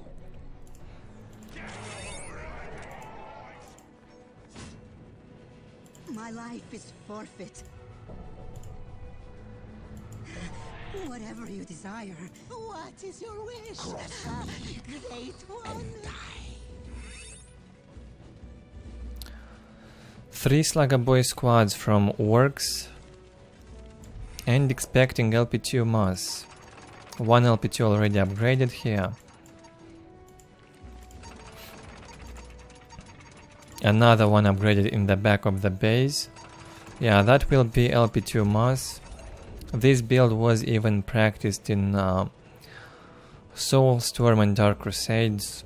Apparently it was played even in vanilla, and only now build the boys' hut next to this outer LP2. It will serve also as a defensive building in this position. Not so badly positioned. Can also build the payload guns here or a war banner and upgrade it. Would be good for more defenses in that spot. And we have this very high economy. By the 3rd minute, Orcs economy is already 110 to 20. Chaos economy also not too far behind compared to the Orcs economy. Sleign must check what the hell Orc is doing there. Gets closer to the Orc base. Sees an LP2, not much else, and goes back. A 3rd generator placed. Finally the big mech is out.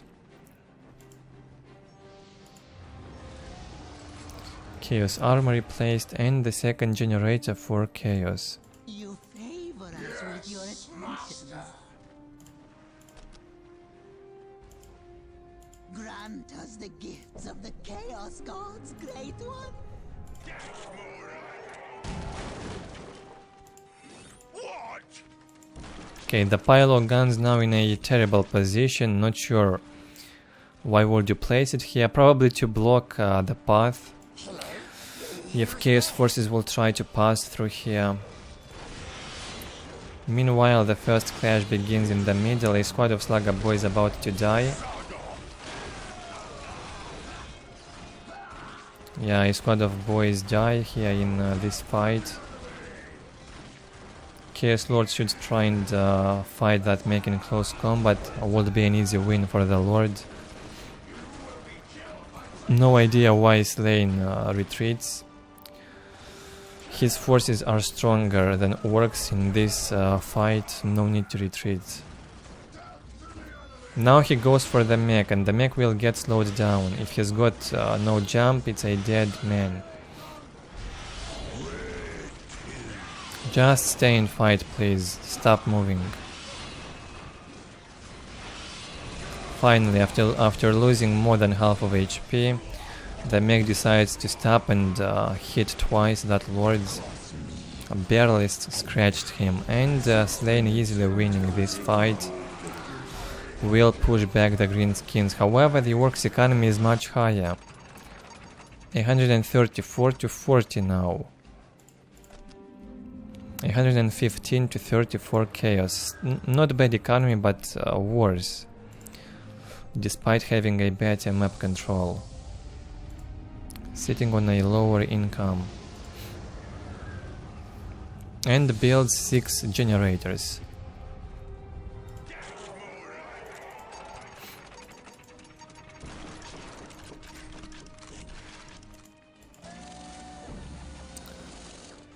Orks hitting tier 2 here, builds the mech shop. Did not invest in infantry almost. This is how you play this build. Economy grid into fast vehicles, either fast vehicles or maybe even fast tier 3. One of those or mass a lot of infantry once you've got your economy up. Should be able to outmass the opponent.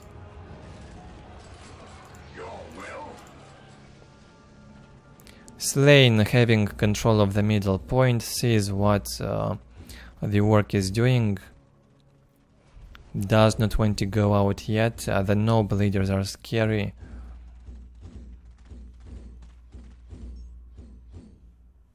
Now loses that middle point. And will get his machine pit. We're here for the Dark Gods. Again, the heretic forced labor stopped at 1 HP for this heretic. Poor guy. How can he even build after being so much tortured? I don't know.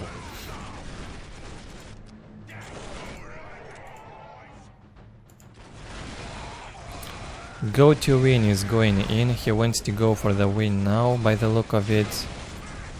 Does he have enough though? Well, a few boys in there. A Wartrax gets into the game. Another one follows.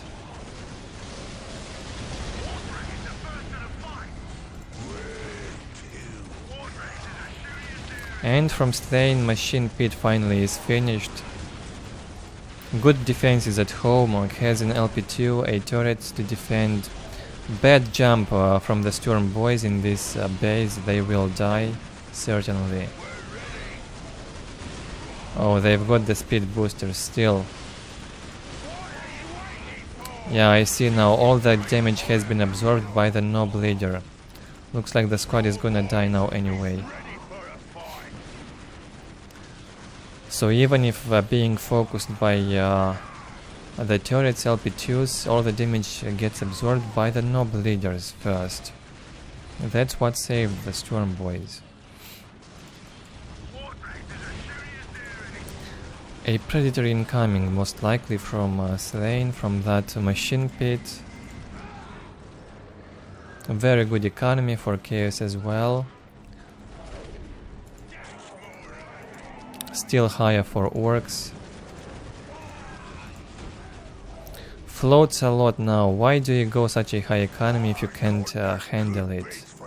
Okay, he hits tier 3. Maybe he saves for tier 4 for the Squiggoth. Might well be. He got rid of a ton of power and requisition now. Probably ordered either tier 4 or the Squiggoth. One of those expensive things.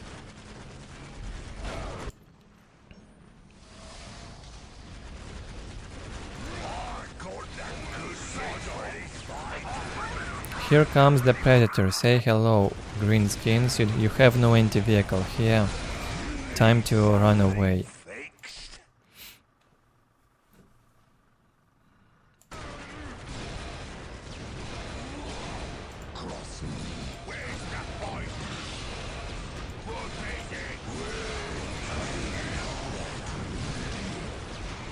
Sleign will easily manage to hold and fight back these greenskins.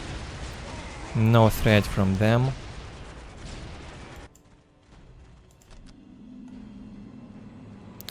More predators coming out, I'm expecting. Okay, the orc had a killer can in production. The war bus is out. And orc wants a big generator. Sleign does not see that.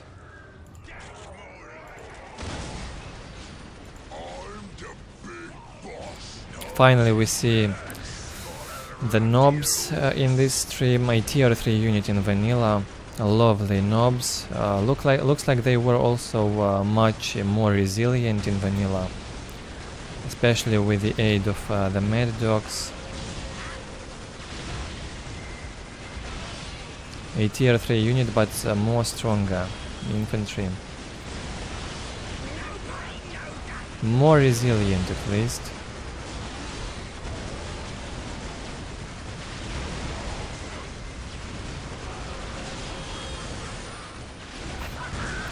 Killer can basically the only option from Orc to deal some damage to those predators. Either killer cans or a ton of tongue busters.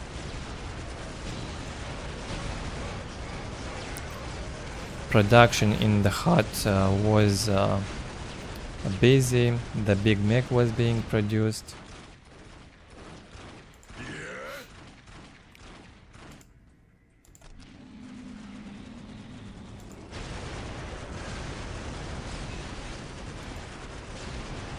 Predators baiting that killer can. Going into the orc base. Taking down some war banners would be perfect at this point. For Sleign, he gets the third predator out. Yeah, look at that. Killer can with the upgraded anti-vehicle weapon can kill a predator even while moving. Very good accuracy and very high damage. And now that I saw that, I really do think that you do need the killer cans against fire prisms as well. This looks like the most effective option to deal against enemy vehicles. Killer can with upgraded anti-vehicle weapons. Sleign now sees the enemy big generator. We'll take it down.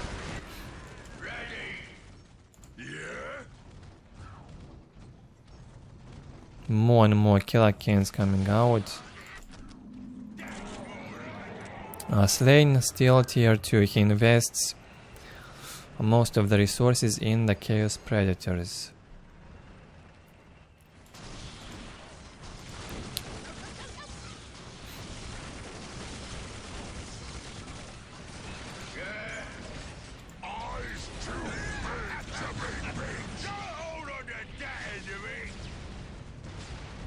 A lot of killer cans. Okay, this is going to get fun really quick now. No more domination from Sleign. He was dominating for a while until the Ork managed to mass up more vehicles. We have now 3 killer cans in here. Good luck Sleign destroying them.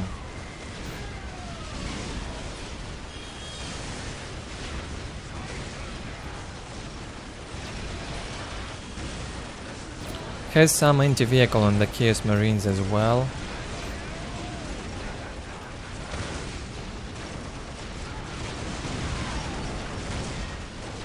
Get a bit of the third person view.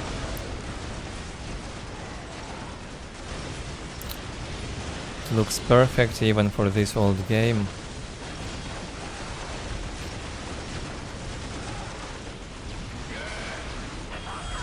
And so the Orks managed to push in with the knobs, with the tank busters, the close combat anti-vehicle squads. Almost funny to watch them in action when they go in close combat to buildings or vehicles. Close combat anti-vehicle, the tank busters. There they go again. Take down that predator quick.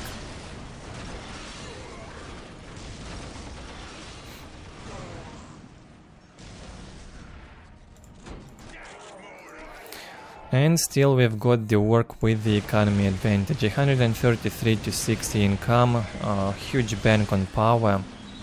110 to 64 chaos.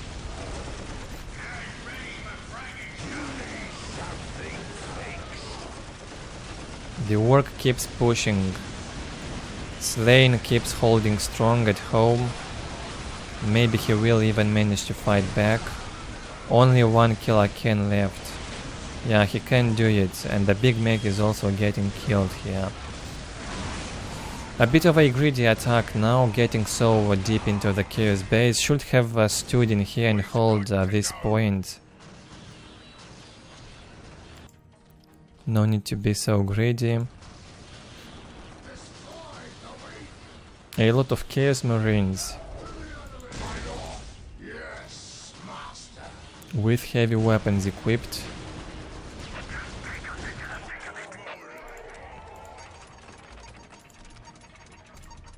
Point us at the tanks. I have the Point us at the tanks. And mark.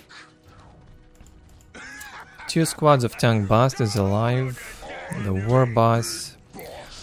More killer cans coming out. And the big mech is back. Ork trying to recover after that fight. Another back and forth action-packed game. I hope you guys love it.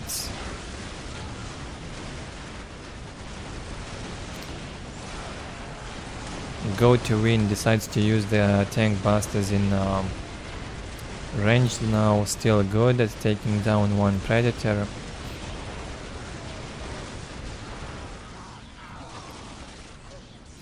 And so he will push back the chaos once again. While the war boss was full HP, now he goes red and looks like he's gonna die.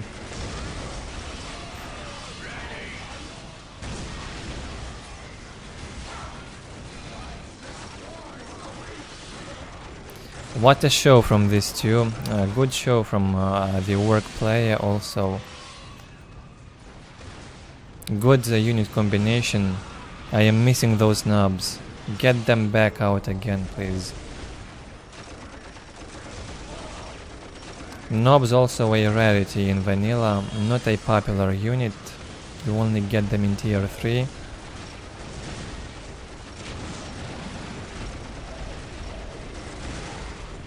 All the missile launchers focusing the killer can.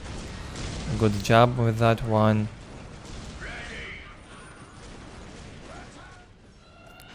No tier 3 from Chaos. He's fighting the Ork back with his tier 2.5 infantry and predators. If Ork does not want to lose these fights over and over again, he has to use some tier 3 units. He's ahead in tech. Make use of that.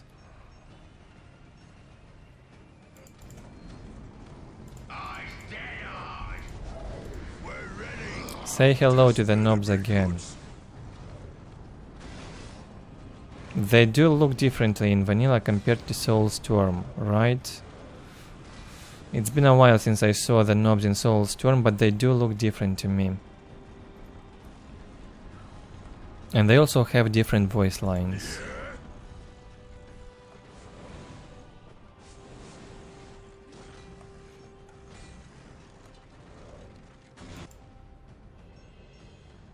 Both players recovering slowly. A lot of green skins massing up in a very short period of time. Ork had like no units a few minutes ago, and look at this now. Look at this horde. So many Storm Boys. That would be enough to tie up those Chaos Marines. I guess all the squads. This is funny. And there he goes in again. Sleign is getting prepared. I hope this will be a good jump into those Marines. The way the Storm Boys will jump and tie up, start tying up those Chaos Marines is crucial.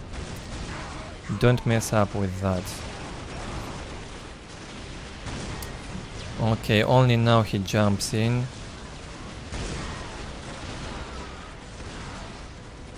Not bad I'd say. 3 predators far away from the Chaos Marines, being fought in the middle. Storm Boys could not handle all that bunch of Chaos Marines in there and had to retreat. The Ork has to deal with these predators first somehow.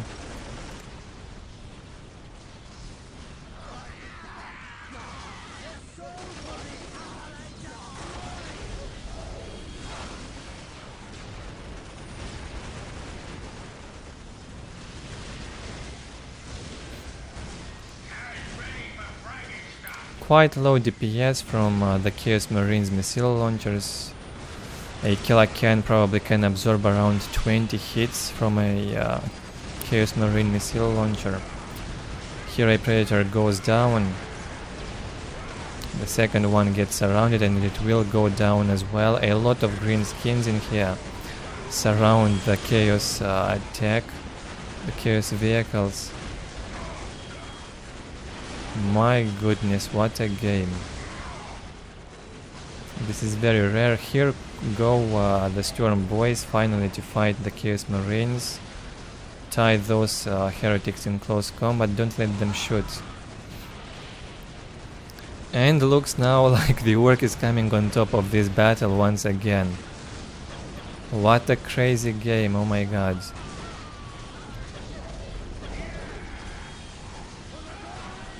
And Chaos economy decreases 99 to 60.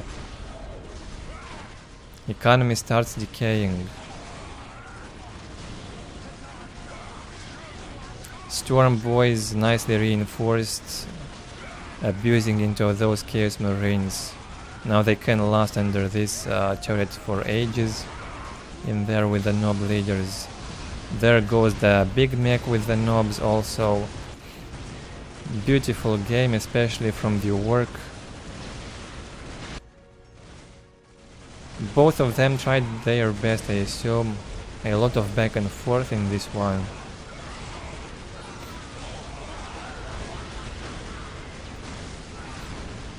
So far the best game for today, that's for sure.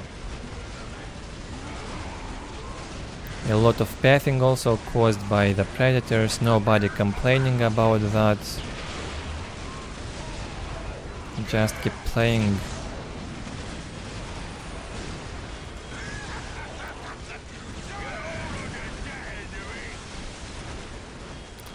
The war rages on, and we also saw now for the first time how Tank Busters just threw a grenade into that Chaos Predator. Very low damage has been dealt, however. Now they are losing the morale. Storm Boys keep fighting those Chaos Marines, they are not done yet. They deal much less damage in vanilla compared to Soulstorm, and looks like The Ork is gonna lose this fight. Oh no. Yeah, the Storm Boys lost morale here. Only the mech and the War Boss, both low HP. Will that be another comeback from Sleign? This is ridiculous. Looks desperate for Sleign, but he might be able to hold this attack, in fact. 74 to 79, now I'm not sure if he will manage to recover after this fight. He lost everything almost. Only a Predator out, and there goes another full HP killer Ken.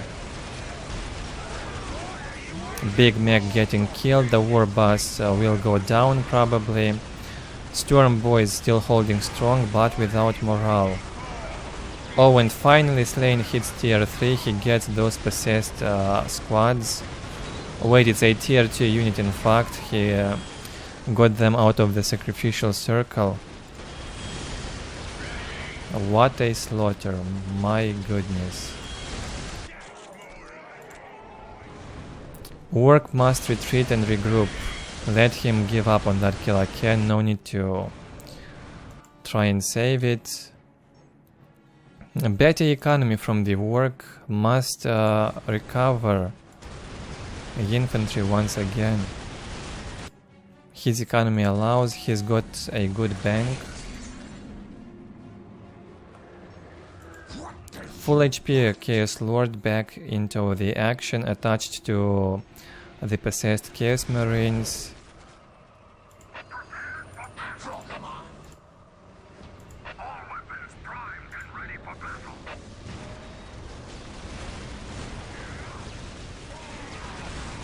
Work keeping that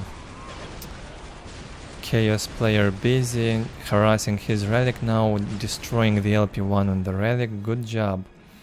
Don't let your Storm Boys rest. After all, what works like the most is fighting. Fighting all the time. Keep them busy.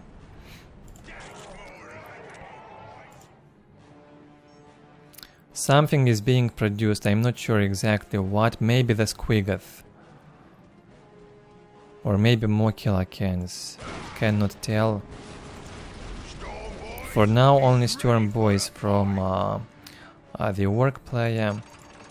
Has to rebuild the LP on the relic. Oh, the Big Mech is back to the battlefield.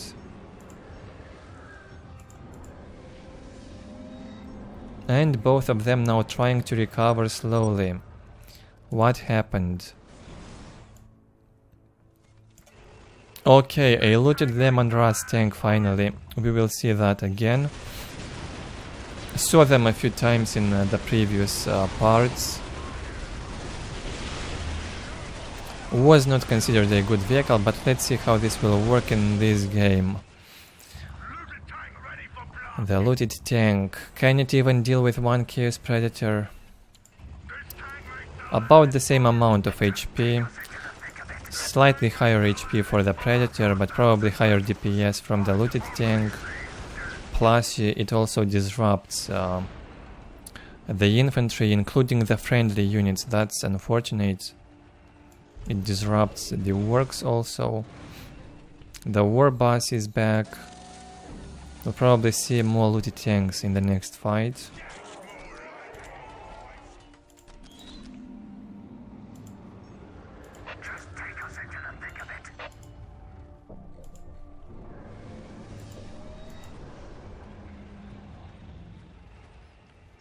Sleign basically producing Predators non-stop for about 10 minutes now, if not more.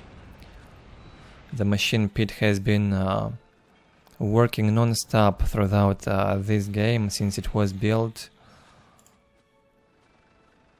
Thankfully Sleign had enough power, he built all the generators, all 6 generators, has the global upgrade on power, so he can afford this non-stop production on the Predators.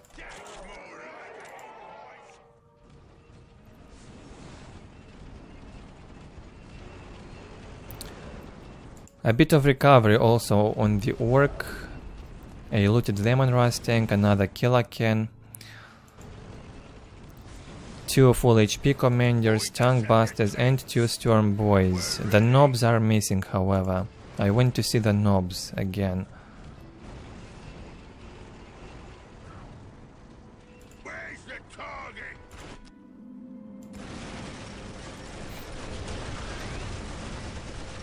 Okay, there goes the Orc again into the fight. No need to wait. The boys are hungry. They need more bloodshed.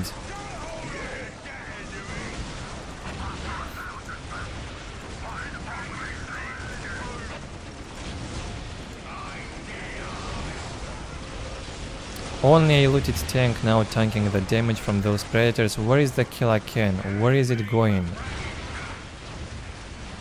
Should have brought that Killer Can in here. The big mech stun doesn't even work.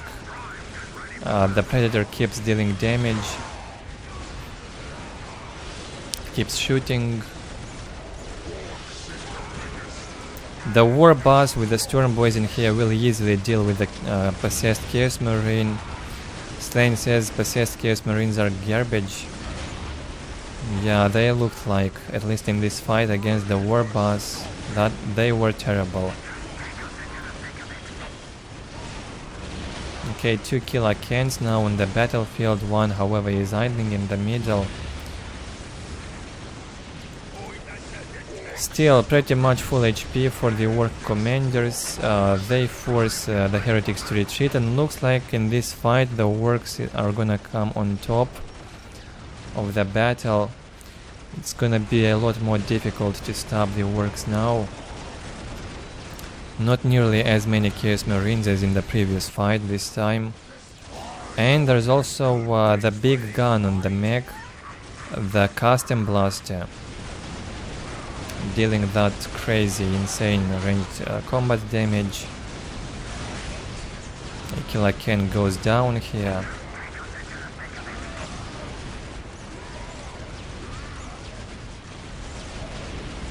Tank Buster gonna destroy some predators now. And the looted tank must be repaired. Can't afford to lose that now. Although Orc still has a good bank. He can keep producing stuff and massing stuff non-stop. War boss gonna die once again. Bring those Gretchens in here and repair the looted tank, or repair it with the big mech.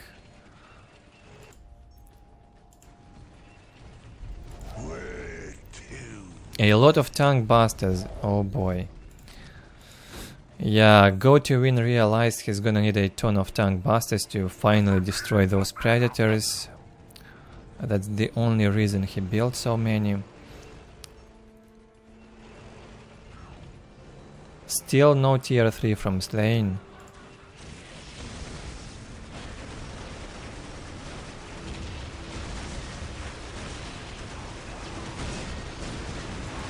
Another attempt to go in. The big mech is gonna tank all the damage from those marines. The mad dogs are missing also, and the knobs in the Orc army. Could have kept that big mech alive for a much longer. Not mandatory, however. Looks like the Orc is finally gonna win this fight. Although a lot of Orcs are also dying all the time. Chaos economy. The biggest problem, basically 65 to 79. Sleign cannot afford producing infantry with this income if he loses it so much. Cannot sustain and hold these Orc assaults non-stop.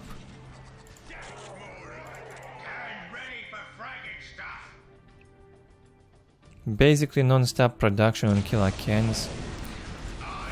Very good vehicle in tier 3, I guess. Probably a tier 3 unit.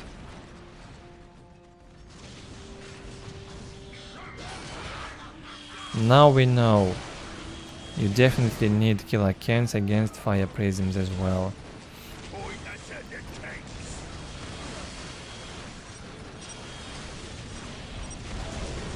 GG gets called finally. What a game, boy, oh man. It's one of the best, probably one of the best 1v1s I've seen in vanilla so far. Not perfectly played by any means, but very entertaining to watch. What a show.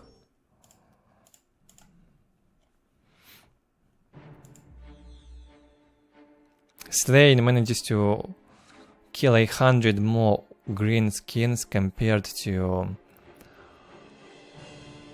the Ork player and still loses the game. Yeah, Ork dominated on economy. We will see the economy lead in a moment. 14 buildings destroyed by 14 buildings destroyed by the Orks. Only loses 4. Basically, the aggression. Most of the time they fought on the chaos base, so Sleign kept losing buildings, also listening posts. Only 5,000 economy lead, not a big economy difference for such a long game. 35 minutes of non-stop slaughter between Orks and chaos. Very, very, very lovely and lore friendly, even to the campaign. Okay, I think I will need a short break after this long game.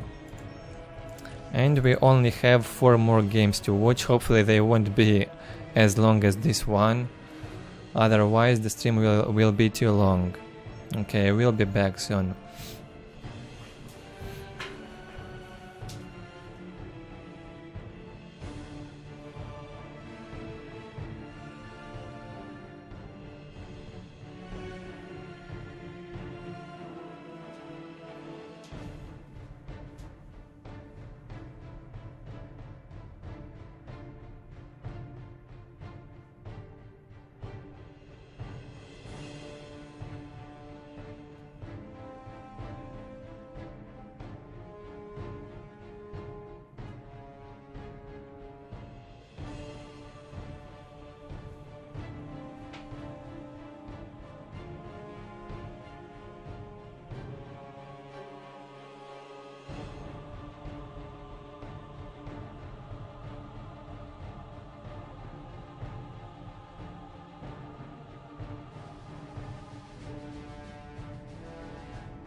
I see a lot of activity in chat, always lovely to see that.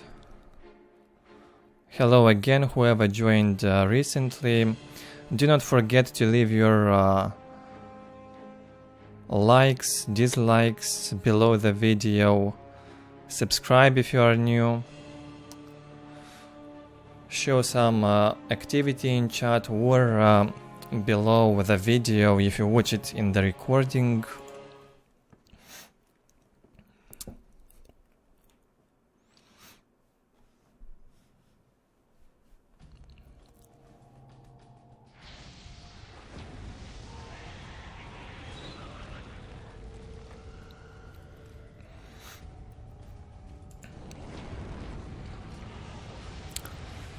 Another game from Sleign. One value of Khorne in the lower right.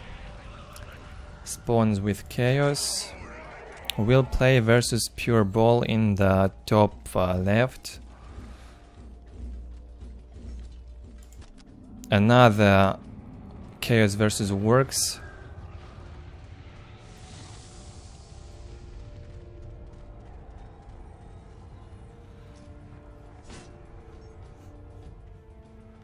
The previous game was crazy, very intense. I can only imagine what players experienced during that game. My life is forfeit. Once again, Sleign has this interesting skill of saving his heretic on 1 HP. No idea how that works for him. Enemies of the dark gods, beware!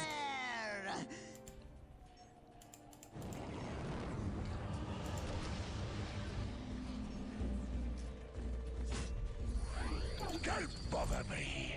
I'm working on something. From PuReBall to Slugger Boy Squads, Big Mac. No generator was built also. Standard opening here in the top left.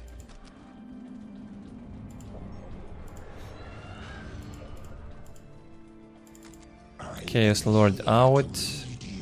A squad of Chaos Marines getting that relic quickly. Will take a while. You need something fixed. Now better be careful with that mech. Will get slowed down here by the Chaos Lord and has to jump away. Either jump away or trade HP with that Lord and eventually die. The Lord will defeat the mech easily in 1v1 combat. This great one. My life is forfeit.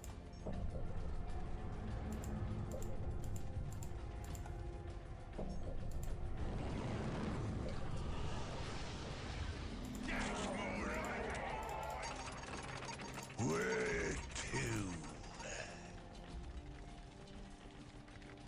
Pile of guns already placed, 2 banners up by PuReBall.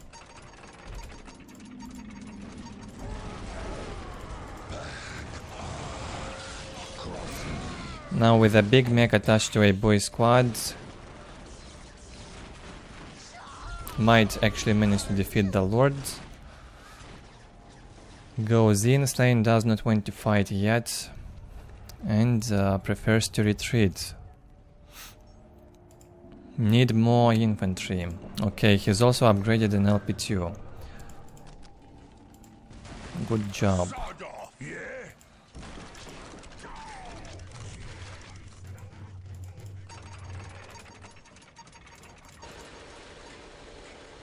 Yeah?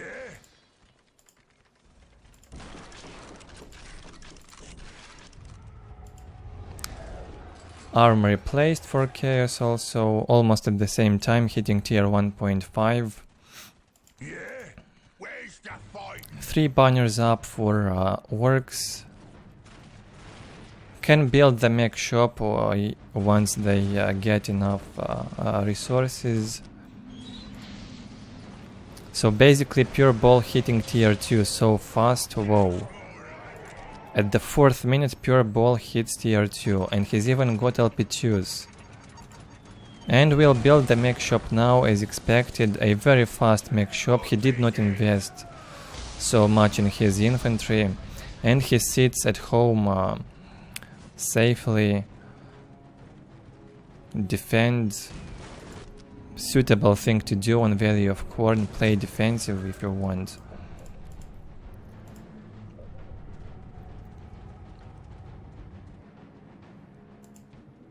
Yes, master. Not sure if Sleign is going tier 2, but he will need anti-vehicle ASAP. Equipped 2 heavy bolters on each squad of Chaos Marines and grenade launchers on the cultists. He's preparing for anti-infantry attack from Ork. Not gonna happen. I guess PuReBall will go for war trucks or war tracks. One of those. Yours.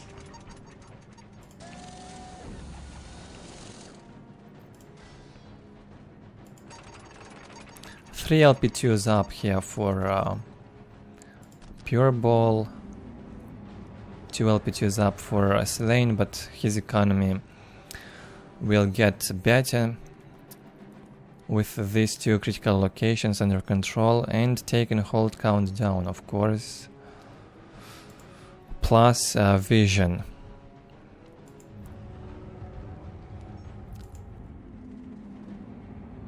Building the 4th generator. Here comes the first war track. And PuReBall now can get out. Get out now and fight while Chaos has no anti-vehicle. Now's the time. Also added no bleeders to the Slugger Boy squads and goes in. Chaos Lord with his close combat weapon manages to slow down even vehicles. Just like the Force Commander. Force Commander can stun vehicles, not only infantry and commanders. And Chaos Lord almost manages to destroy a war track in close combat. It has very low HP, a light vehicle. Deals a ton of damage but very low HP and easy to destroy.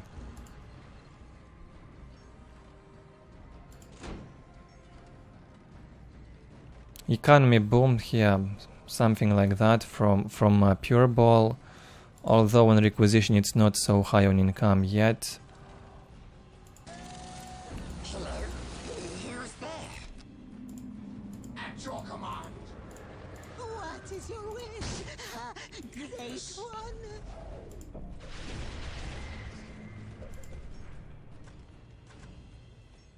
Sleign will sit in his base and defend for now.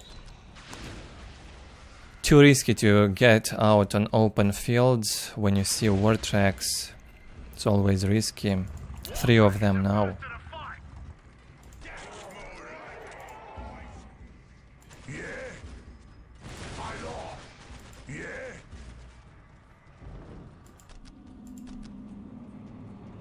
We can serve you.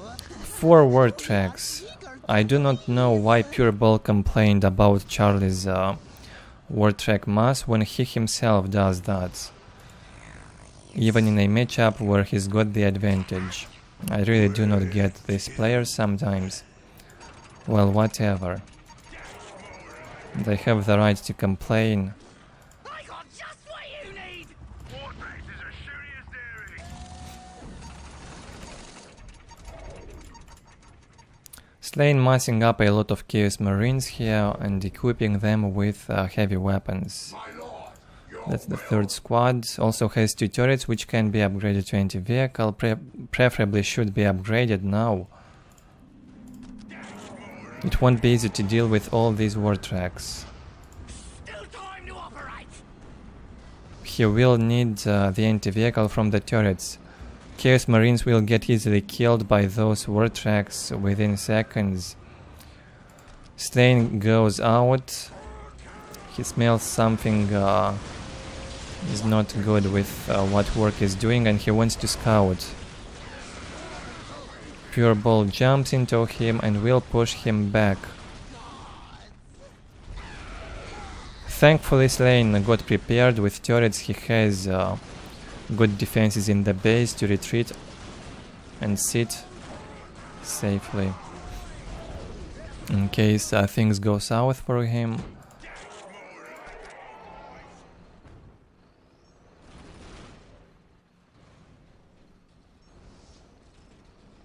A lot of power income now from PuReBall.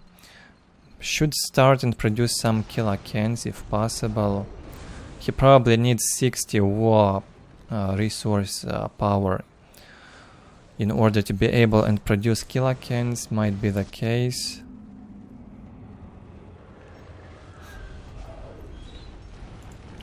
Finally Sleign goes for the machine pit. We'll need the predators. And even defilers would be helpful.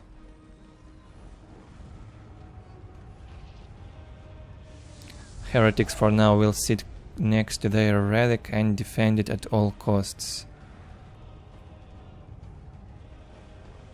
They look scary.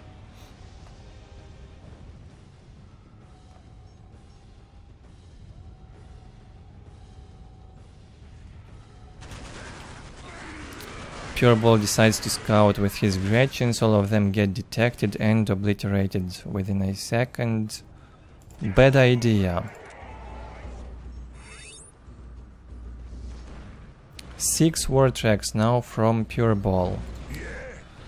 Wants to get the take and hold count down before going into a fight.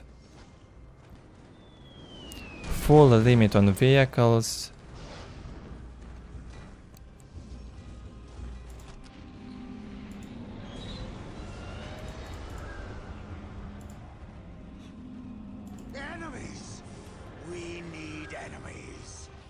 Sleign using the Ultramarines badges, if I'm not mistaken. Yeah, this is probably the Ultramarine banner.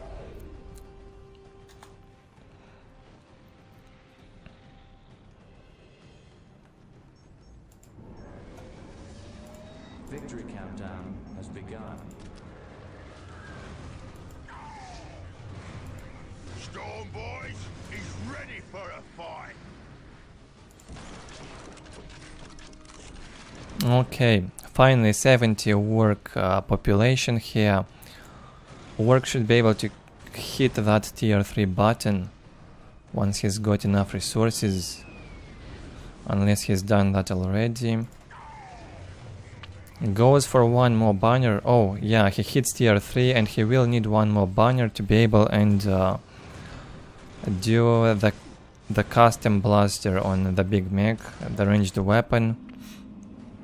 Passive game so far from both sides. They avoid encounters. I would bet on PuReBall in the next fight. He's got the tech advantage. A bunch of war tracks which will annihilate the enemy infantry within seconds. And Sleign's towers are not upgraded to anti-vehicle yet. That's a bad thing. Gets a predator finally. Oh god, actually Sleign has a lot of anti-vehicle squads here. Your will? Your will? 4 squads, all of them equipped with missile launchers, almost in full. Only 2 heavy bolters in these 4 squads. So he's got more than enough anti-vehicle, I assume. It's a matter of handling and fighting this now properly. PuReBall jumps in and here the slaughter begins. Probably the only one in this game. It won't last as long as the previous game. The war boss is coming out and PuReBall pushes into the Ork base now. We'll fight under 3 LP3s and 2 turrets. Always bad to do that. Sleign easily would win any infantry fight at home. Might only be problematic to stop the vehicles. The Predator will go down, getting damaged by the war boss and destroyed. Chaos Lord will get surrounded by the look of it, gets stuck. Okay, most of the war tracks actually have been destroyed, only one left. More than enough anti-vehicle from Sleign to deal with them. A killer Ken is also out from PuReBall, the war boss badly outnumbered in the fight. Will probably die here. Yeah, the Chaos Lord will finish him off. Unless he will get saved by the Mad Dog ability.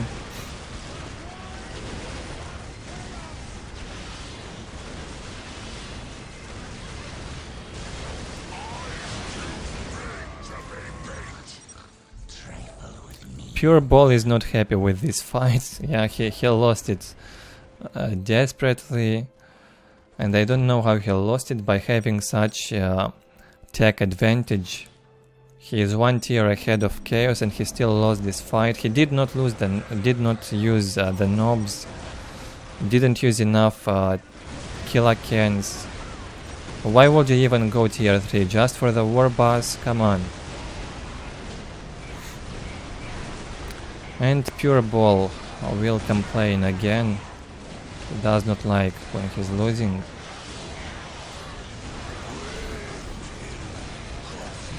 Sleign keeps pushing.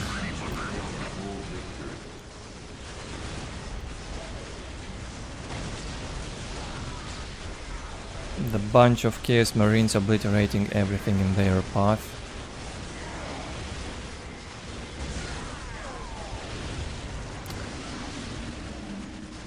Now that the result is clear, we can even watch from this angle.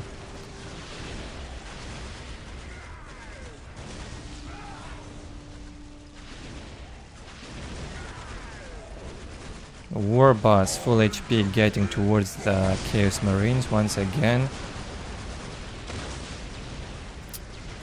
Two tank buster squads, and PuReBall keeps complaining.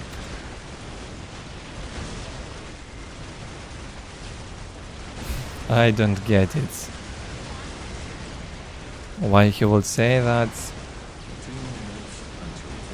Not happy with losing games for sure. Says it takes no talent to just mass units up like that and attack a move. Yeah, he may be right.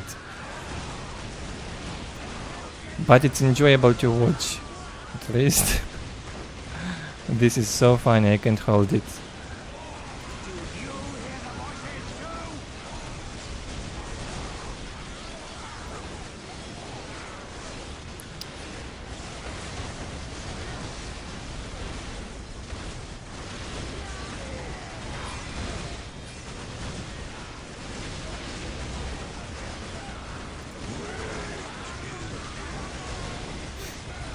And so PuReBall will get exterminated. Yeah, the combination of heavy weapons on Chaos Marines is sick. 1 minute until take and hold victory.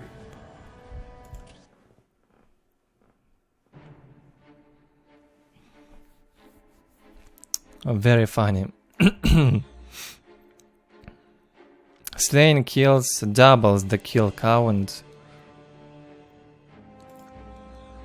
PuReBall does not want to accept the defeat until the very end.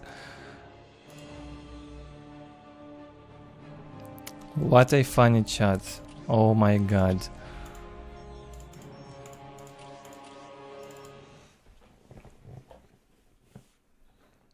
I need some water.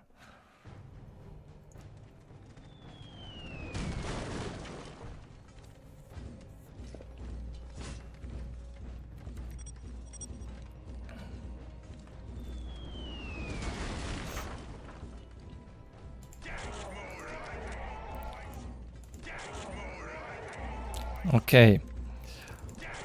I think this is the rematch between Charlie and PuReBall. Probably the third game between them. Yeah, the third one. So far, Charlie leading the way 2-0 in their encounters. Another work mirror on Meeting of Minds now.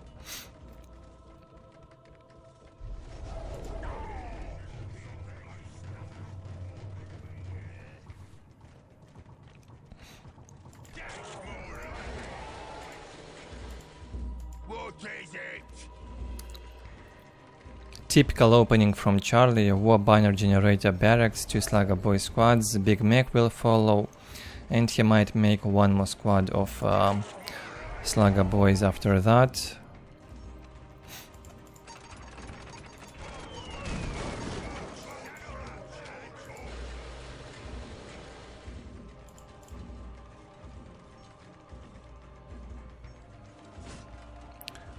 Same, about the same, yeah, almost identical opening from PuReBall, except he's got 3 Slugger Boys out faster, and only after that started to build a generator. Slightly delayed generator in exchange for a faster map control on the strategic points. The Big Mech is out.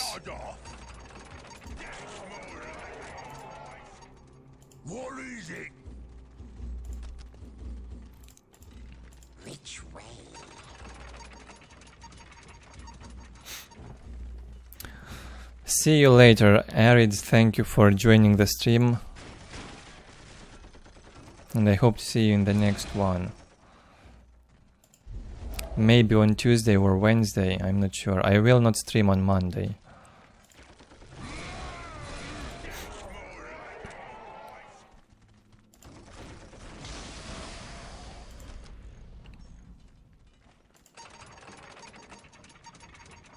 Some idling in here from PuReBall. He does not want to capture the relic for some reason. Okay, sends the squad now.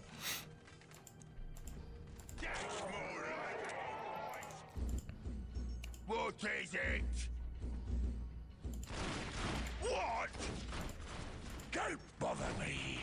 I'm working on something. Please, no more kicking. What?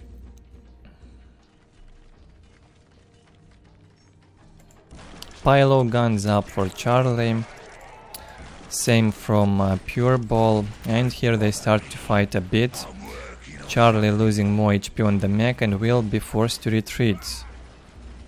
Gonna lose that fight if he loses the big mech first. Better to retreat now.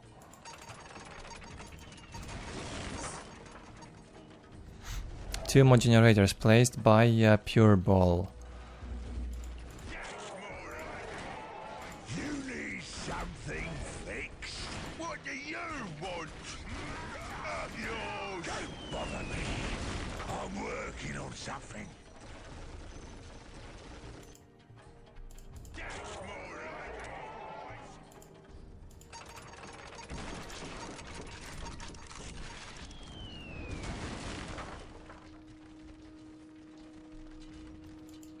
Looks like he wins a fast mech shop once again. Otherwise I don't get why he builds so many generators. 3 generators up already. Either fast tier 2 into mech shop or LP2 mass. Economy boom thing.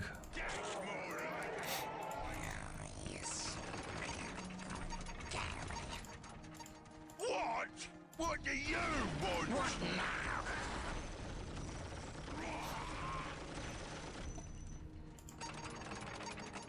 What is it?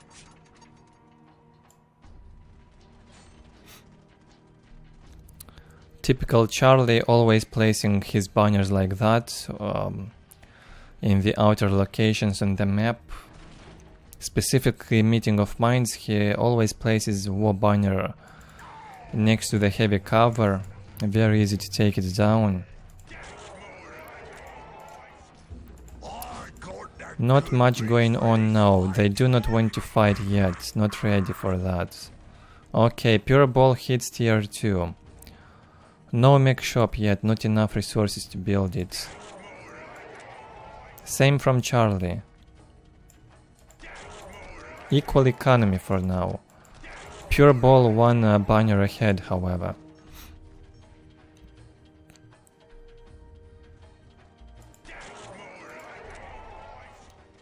Yeah? What is it?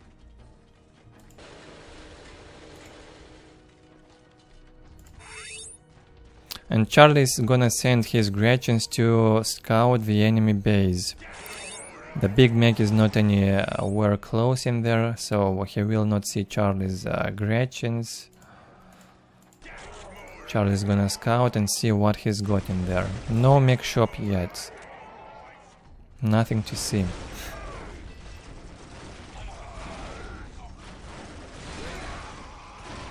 Okay, the clash begins here in the middle. Charlie pushes back PuReBall into his base. Might win the heavy cover here. A much better position to fight from. PuReBall, however, gets the custom gadgets faster on the big mech. And I do not see Charlie's big mech. Did it get killed or what? It probably lost that mech earlier, I don't know.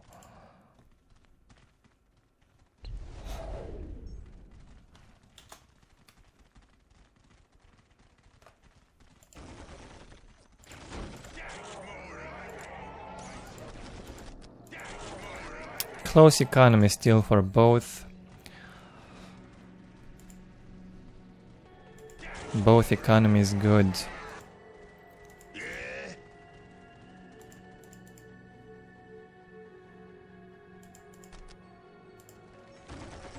PuReBall also uses the same tactic as Charlie did with the Gretchens. He sends them in the enemy base to see if he can get any useful info from Charlie.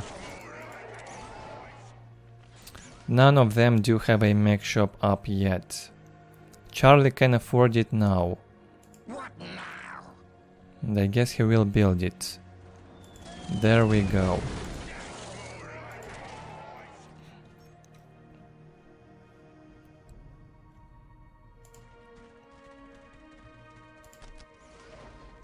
PuReBall having more boys, he's massing more infantry, prioritizes infantry instead of the mech shop.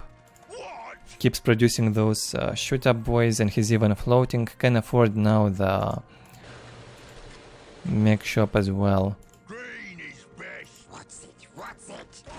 You need something thick. I think it's a good time now for PuReBall to try and push into Charlie's base. Charlie's army definitely smaller right now. Green is best. Okay, even got some shoot-up boys with equipped rocket launchers and gets the mech shop built.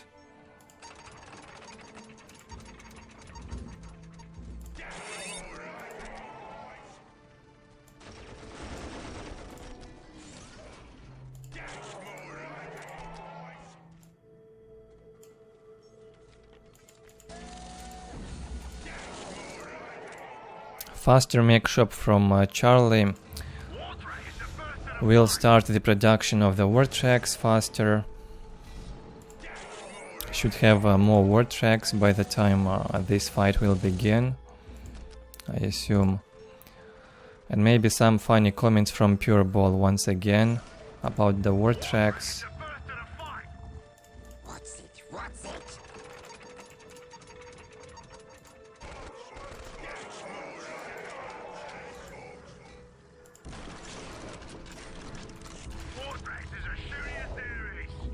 Two war tracks out for Charlie, none yet for PuReBall.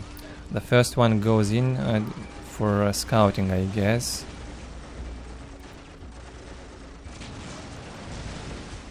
Won't stay in here alive for long.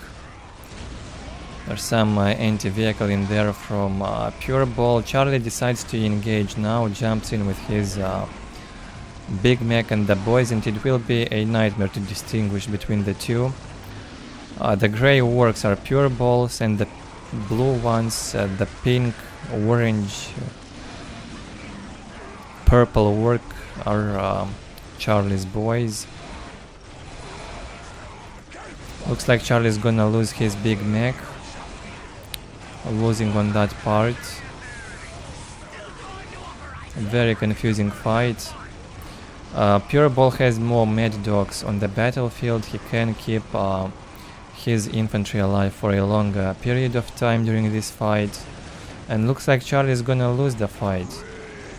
His mech already very low on HP. And the fresh word tracks are coming out from PuReBall. 2 of them are here now.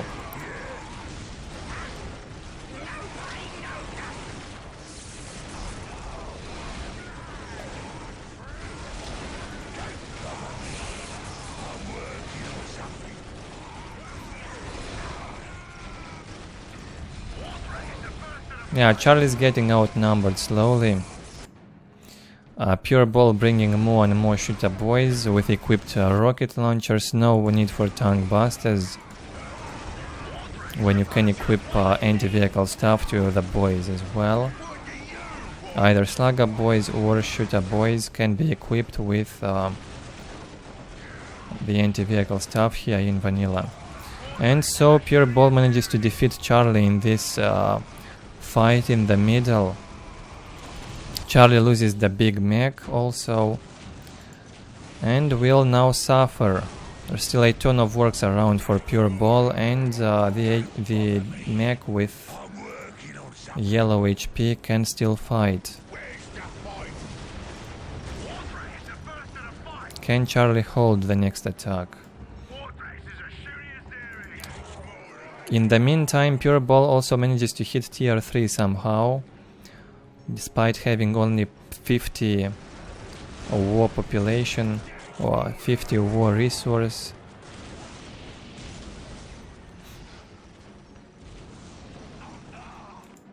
Probably lost some banners somewhere, or you can go tier 3 with 50 work population, might be. Now need to be patient, do not make a mistake, no need to be greedy and make micro mistakes. Has to engage very carefully and slowly into this position here and try to hold the heavy cover. Takes down that war banner which I mentioned. It will eventually get destroyed if the enemy gets close to it. A very easy target.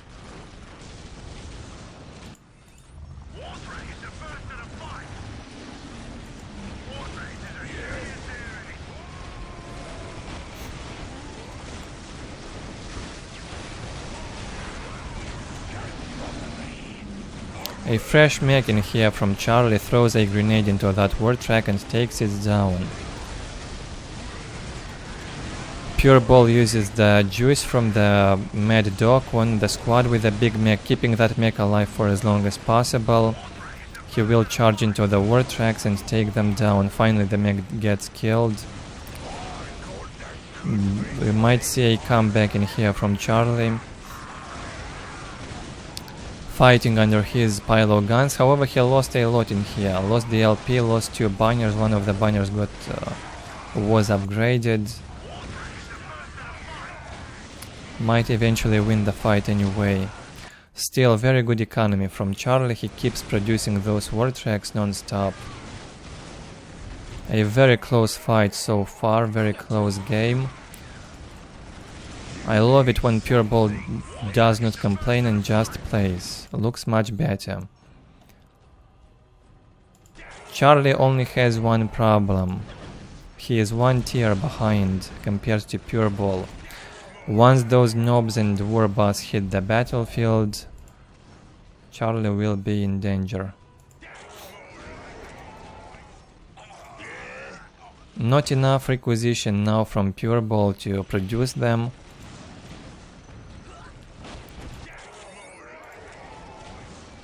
And Charlie decides to counterattack after he's won the battle here. Don't give time to the opponent, just go right into a counterattack and try to defeat him.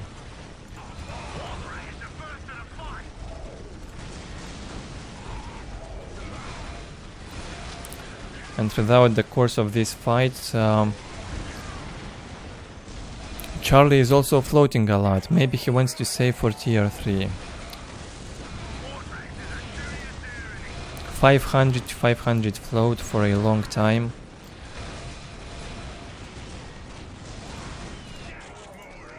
Not nearly as much float from PuReBall. He's on the edge. Now barely sitting in this game, losing pretty much everything in here. Probably won't manage to hold this attack from Charlie. Again, why did he go tier 3? Just like in the previous game, PuReBall goes tier 3 but doesn't use tier 3 units. I don't get it. Maybe he had armor upgrade, the tier 3 armor upgrade and tier 3 Daka, but it's not worth going tier 3 for those upgrades. You need to use the knobs, you need to use killer cans and war boss.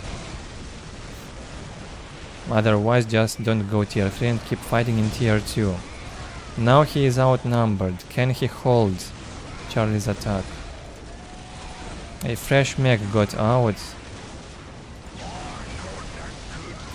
Charlie, about to lose his mech, jumps away from the battlefield, takes down the pile of guns here. Rebuild those war banners.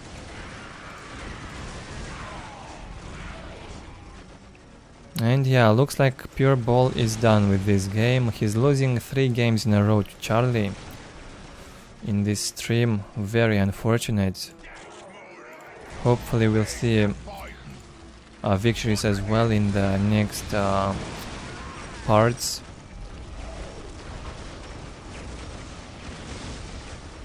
Yeah, he somehow threw it. He had it won basically when he won this fight in the middle. GG gets called by Charlie. Yeah, nice comeback.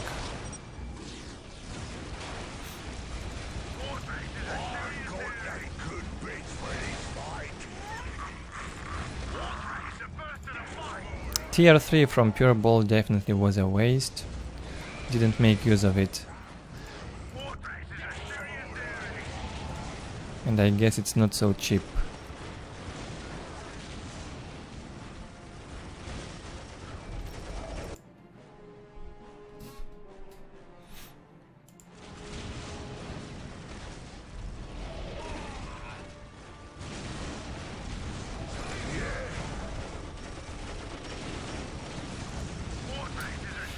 Some boys still running around from PuReBall. Loses the war tracks. Will lose the boys. Well, he keeps trying.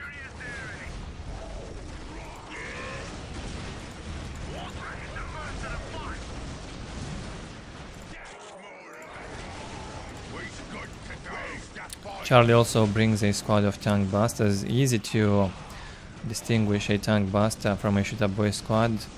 They have those close combat weapons, these grenades in the hand.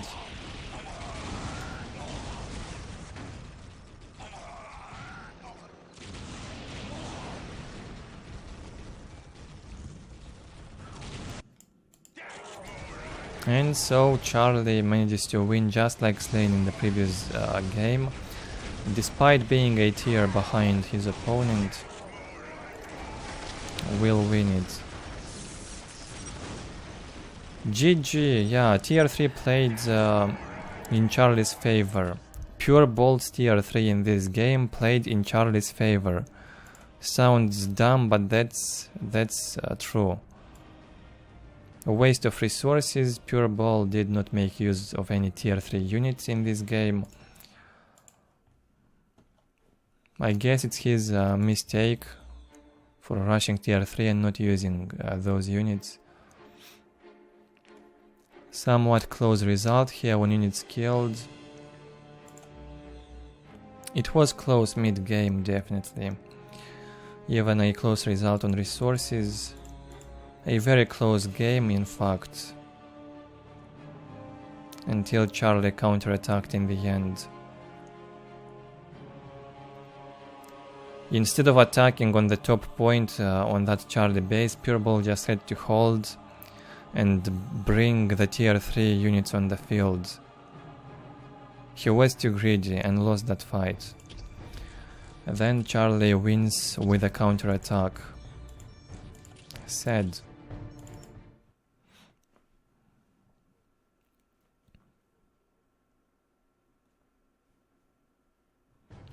Second to last game, Insane in the top left versus top right versus Sleign in the lower left. One Deadman's Crossing. Chaos versus Eldar.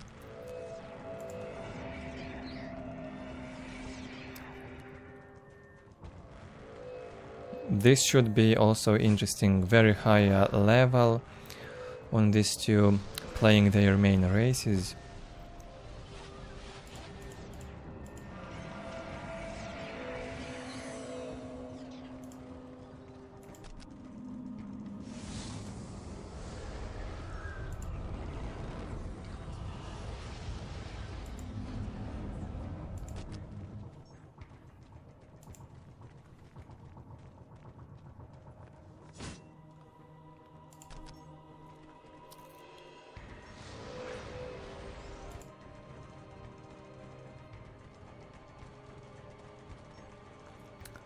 Two capping squads from each player.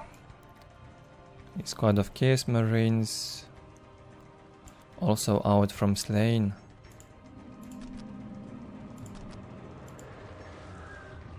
My lord. We'll go and get this point right there.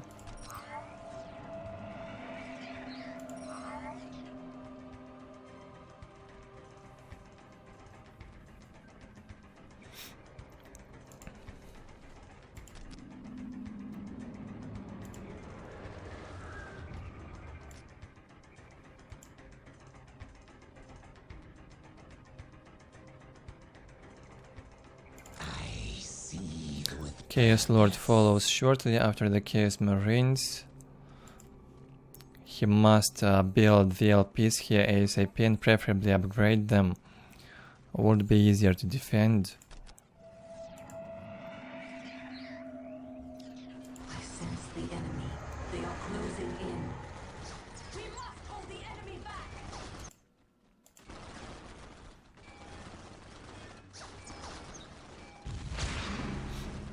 The Farseer is here, no fast warp spiders this time. Insane will go for the bunches, Farseer and bunches. The Farseer alone cannot stand a chance against the Chaos Lords. Better avoid fighting him. Run away from that Chaos Lord, run away from the Chaos Marines until the bunches get there.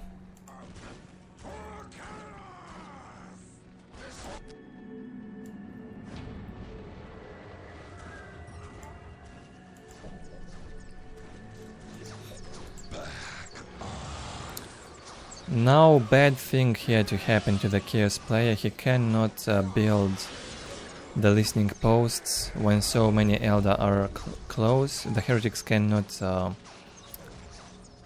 stay in here and build. Farseer with a fleet of foot is the only commander which can escape the Chaos Lord's slowdown. Still, she's very low HP, gets focused by the Chaos Lord, even on the move gets killed. Fire on the move again in vanilla, dealing a lot more damage.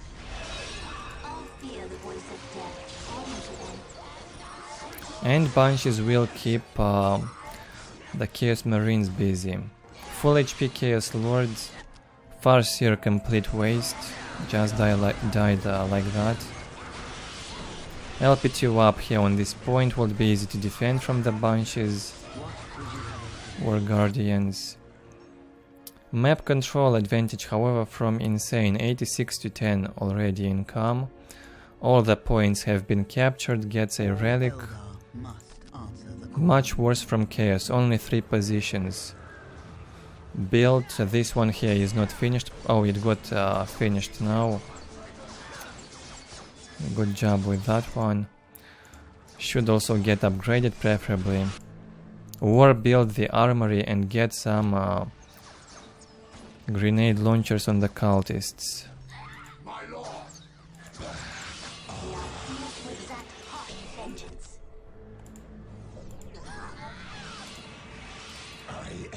here to lead you. What is your Our wish? cries herald the coming of great pain for our enemies. One more squad of cultists out. Looks like the first squads got killed. Yeah, they fought the Guardians in close combat for a long time. Then probably also focused by the bunches, easy to kill them. So 2 finished listening posts have been upgraded, the outer ones, good job with that. Will help with the defenses. Now this amount of cultists should easily deal with these Guardians here.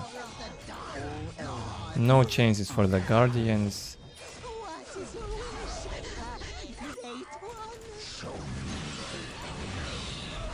Two squads of Chaos Marines can dance around the LP2 here from a 1 Banshee squads.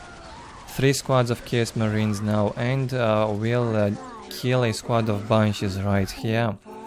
Good job by Sleign. In the meantime, Eldar's economy is getting extremely high. He's getting the 2nd relic now. Map control domination, while Chaos doesn't even have his own position here at the entry.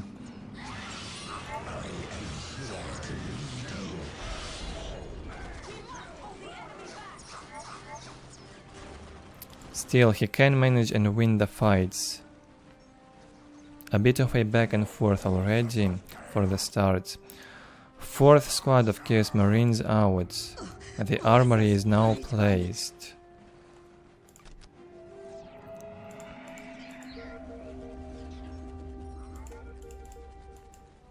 We are the messengers of Guardian doom. squad ready. Squad of Banshees dies, another one comes out. No problem, Insane hits tier 2 also in the meantime. I believe Sleign is still tier 1.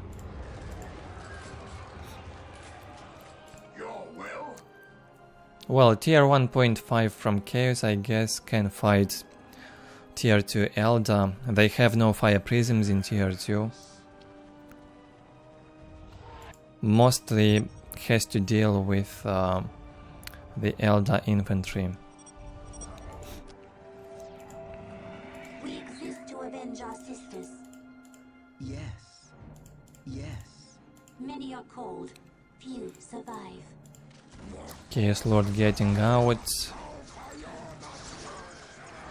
Sleign should try and get his own relic. Somehow Chaos Lord got close to the Farseer once again.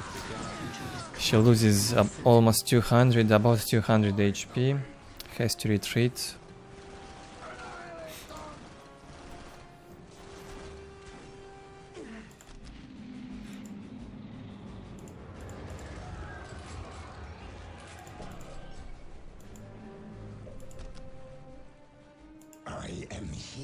Will decap the critical location at least and stop the taking hold.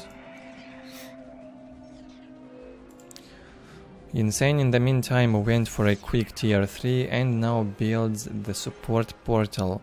Fire prisms will be a big problem for this bunch of marines. He needs anti-vehicle.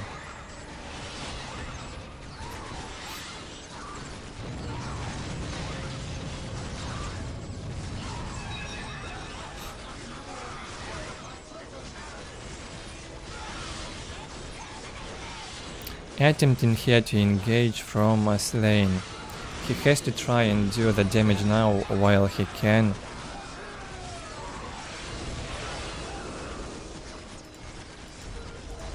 Almost took down that LP2 and is even winning the fight. The Farseer dies, most of the Banshees die, and Insane gets lost.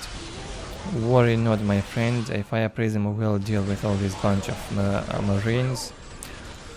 The only problem for the Eldar now is he will lose these 2 points, will lose some economy. He's got a huge bank, however, had a very high economy for a long time, so he's still ahead economy wise. Even if he would lose these two positions, no big deal. Chaos apparently is still tier 1. Don't see any tier 2 upgrades or buildings. Sleign moving in. Time for a counter-attack. He killed most of the Eldar infantry. Insane firepower here on the heavy bolters. Instead of fire prisms, Insane goes for the Vipers. And also has those upgrades on the Warlocks. Stuns a Chaos Marine squad. The Guardian squad, however, gets killed immediately. Bunches can't even approach this amount of Chaos Marines. They get slaughtered and can't even reach them. Bolters also dealing very good damage to these light vehicles, destroying 2 Vipers as if they were infantry. The only option here from Insane is to go for fire prisms. No infantry, no Vipers, only fire prisms. He needs the disruption from that vehicle. We will serve you, and in return, grant us the power of the dark. Another 2 Vipers out. How can I serve? Almost full equipment on Chaos Marines with heavy bolters alone. Won't have spots for the missile launchers. Once he hits tier 2, gets a Falcon out. We don't see this a lot in vanilla. Usually it's fire prisms when they hit tier 3, not Falcons. Still, now that would be enough to fight back the Chaos Marines apparently, and Sleign will lose quite a big chunk of his army. Finally he hits tier 2 and he will need anti-vehicle.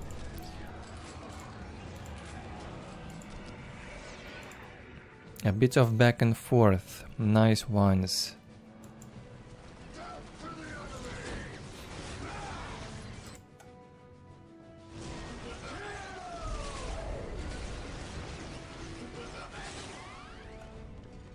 Manages to finish off that squad of Chaos Marines. Some backup at home here from Sleign.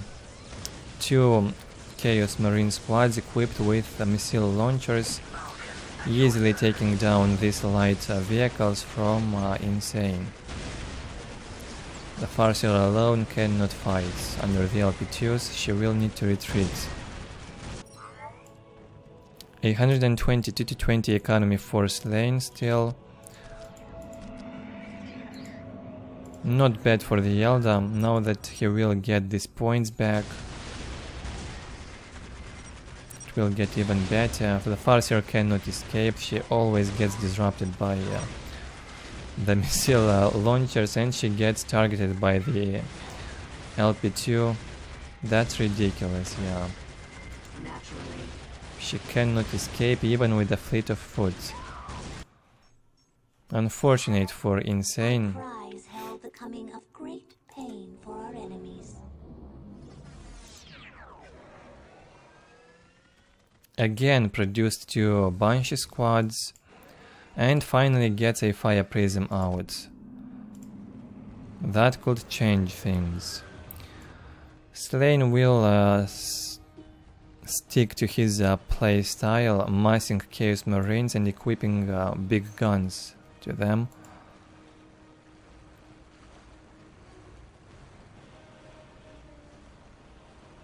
Three squads of Marines equipped with anti-vehicle, another squad with heavy bolters.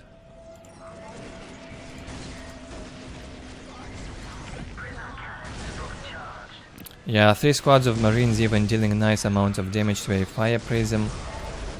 All of them with missile launchers, and it's even better on Space Marines. Space Marines have no problem at all with the Fire Prisms. They have even higher DPS on those missile launchers and maybe even better accuracy. And better survivability when the apothecaries are attached to the squads with a librarian, word of the Emperor, tier 2 ability.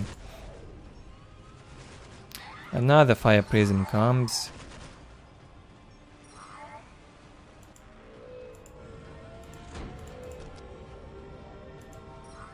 Identify the enemy you wish to annihilate. 3 squads of Banshees Prism cannons fully charged. and probably 2 fire prisms soon from Insane. Very good economy, recovered well, 146 to 60. Controls 2 relics still from the very beginning of the game. With this income requisition should build a big generator on the slag deposit also.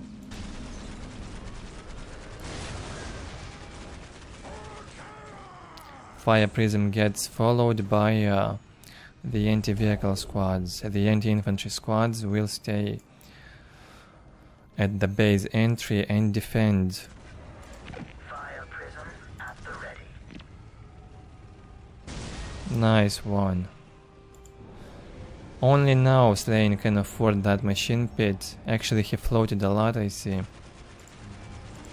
Identify the enemy you wish to annihilate.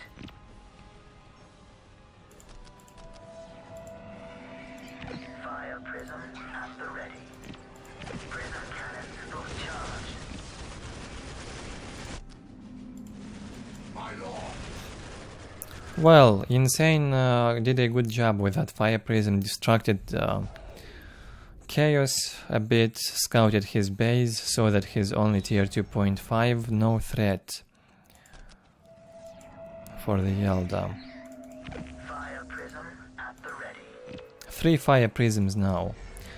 And Insane builds the big generator, even higher economy soon for the Eldar.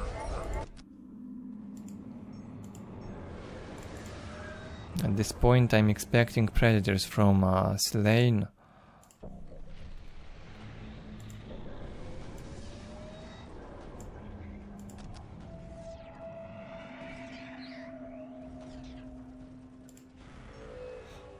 We exist to avenge our sisters. The burden of We leadership exist lies to avenge with our us. sisters.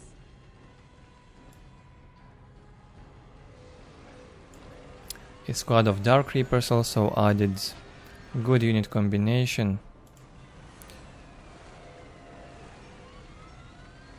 Well, as a vehicle option, mostly the fire prisms are suitable in the mid-chop. We saw Vipers and Falcon before them. They get destroyed too easily. So no need to mix up. Maybe Wraith Lords would also help tie up the Chaos Marines in close combat. A ton of Chaos Marines, however. Your will? Instead of fully reinforcing the squads, Sleign produces Your will? a lot of squads separately, so it would be harder to tie them up in close combat. You can have more heavy weapons. Just take us into the thick of it. The right way to do it. Plus 60 in common power. Does not have a big generator yet. Nice webway gate in here. Sleign does not know about that one. Both of them gathering up a ton of army. A lot of bright lances from Insane. Still 3 squads of Banshees, now 2 squads of Dark Reapers. And even some Guardians still alive. From the start of the game, I assume. Very well done. With a unit combination. No warp spiders from the Eldar in this game.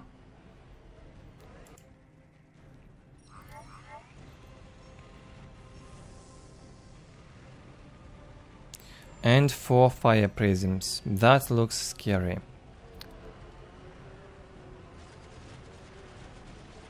Sees a predator. Fire prisms, thankfully no threat to predators, they have very low damage to them. However, bright lances are scary. 4 bright lances.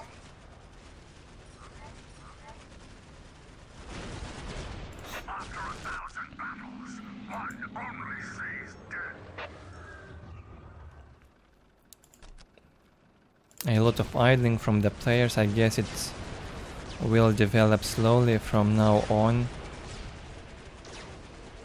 Full infantry cap from Sleign. Can't get more than that. Time to reinforce a bit and go in. Huge float from the Eldar. He can wait no longer. Also almost full cap on both infantry and vehicles. Doesn't have enough web gates, should build a few more. And decides to go in. This will be interesting to watch. Say hello to the fire prisms. I believe 2 predators would still deal with the fire prisms if not for the brightness platforms. The brightnesses will take them down quickly. Jumps in with the fire prism into that bunch of Chaos Marines. Sleign was expecting that kind of move and takes 2 fire prisms down easily. Very good job in there by Sleign with the unit positioning. And he might even manage to hold this Eldar attack. Still tier 2, however, builds the sacrificial circle.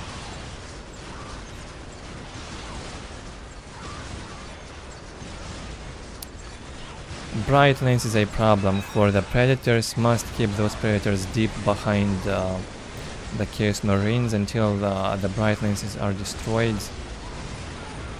Oh god, and the fire prism even disrupts friendly units as well. Yeah, that's terrible. The disruption on the bunches plays in Chaos favor a bit, and they even lose morale. Well, they lost morale because they are outnumbered in there, and looks like Sleign is gonna win the fight. Not the best engagement here from Insane. And will hold and maybe counter-attack. Would be good to counter-attack ASAP. Huge power bank, however, from Insane. He will even build a forward base almost, 2 more aspect portals and a support portal closer to the battlefield. With this bank he can produce non-stop, so he will need more production buildings. Sleign goes into a counter-attack, got the sorcerer out. Will try to go in. Always bad to be the one who initiates fights on this map because of the negative cover. It's easier to defend than to engage on this map. When you engage, you receive more damage. More risky.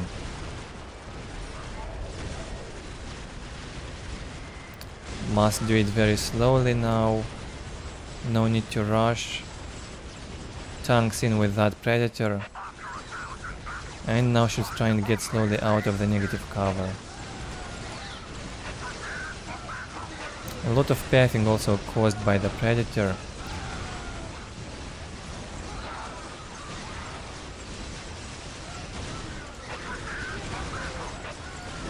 Chaos Marines must focus that bright lens. Not enough anti-vehicle now from Sleign to take down the fire prisms.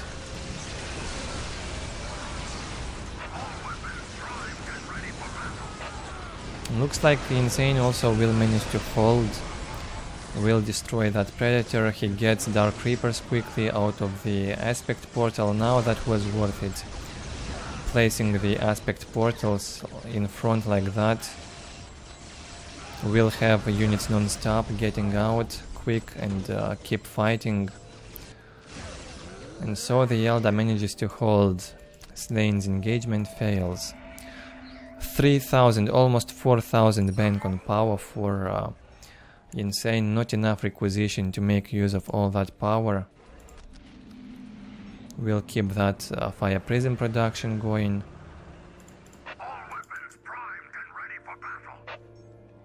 A slight float on power for Sleign as well. Much lower, however, about 10 times lower.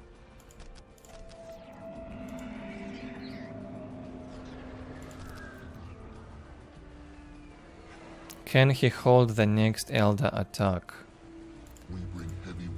4 squads of Dark Reapers now. That's insane firepower in late.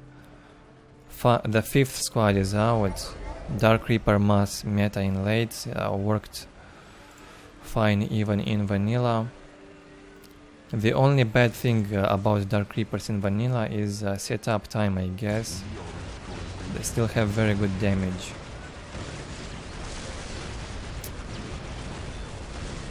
Tried to push in with 3 fire prisms.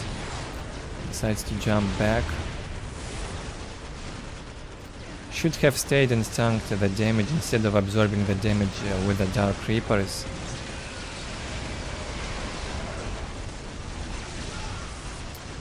Bright Lens is being a pain. They get heavily focused by 2 Predators in this fight, while the Dark Reapers focused the Chaos Marines for a long time and now switch the focus to the Predator. Well done. Well, Insane can afford to lose much more than Chaos in this fight than Sleign.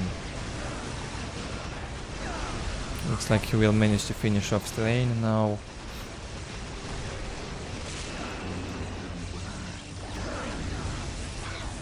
The better map control, the better economy wins once again. Sleign cannot afford to make a comeback in time, cannot bring the reinforcements fast enough. He will not complain. GG gets called, and this is it with this game. Somewhat close mid-game. Huge economy lead, however, for Insane. About, well, 9,000 more resources. Almost 10k lead on economy. That's huge.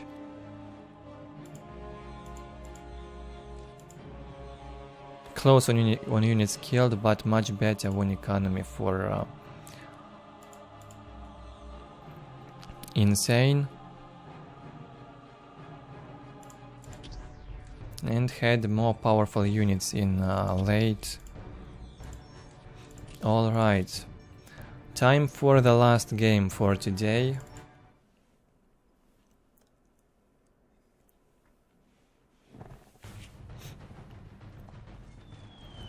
Yeah, Spectre, they were worse in vanilla, I have mentioned that. We also see a 1v1 game, the last one on Tainted Pair. Not a very popular map, a lot of players disliked it, at least in the early days. Too many points on it. Usually Space Marine favored. The scouts are an issue, they can get the points very quick.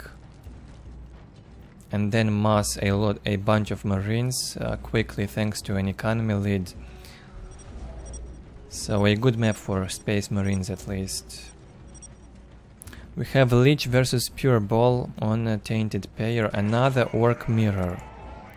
What do you want? What's it? What is it? What is it? What's it? What's it?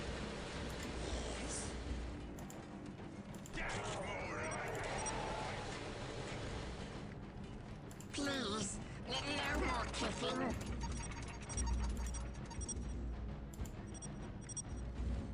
What? Players showing some excitement about the double WCG. World Cyber Games tournament for Dawn of War back in 2005. It's gonna happen, and as I've said previously, we will see some games from that tournament as well, but most likely not the entire tournament. I probably won't manage to get all the games.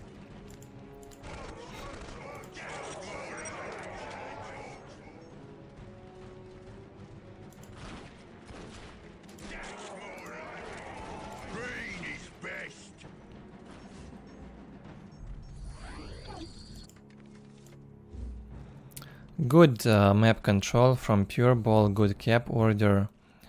We'll take a lot of strategic points and even the relic shortly after. 4 strategic points, 3 of them have been captured, this is the 4th one, and now the relic will be captured.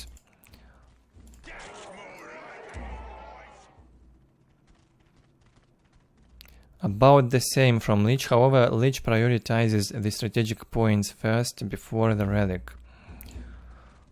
Better in this case. You have a bunch of strategic points to get, you capture the strategic points faster compared to the relic, so yeah, a better idea.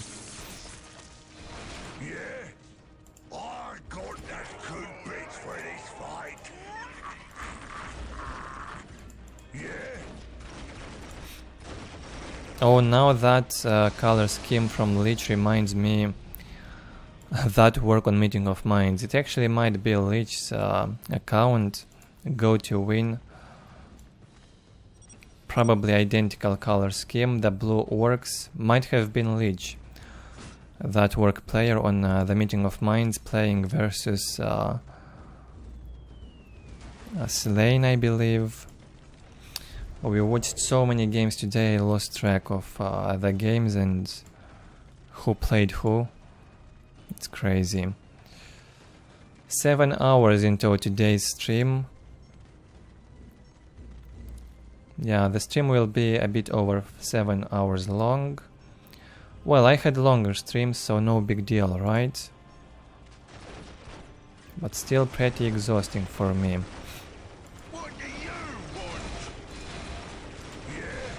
But worth it in the end. A lot of fun. I hope you guys enjoyed it too. Here begins the first fight. Lich was going to lose it. Jumps back with a big mech and saves him. Now he's got the big shooters. With the big shooters he should be able to out micro and defeat the Slugger Boy Mars.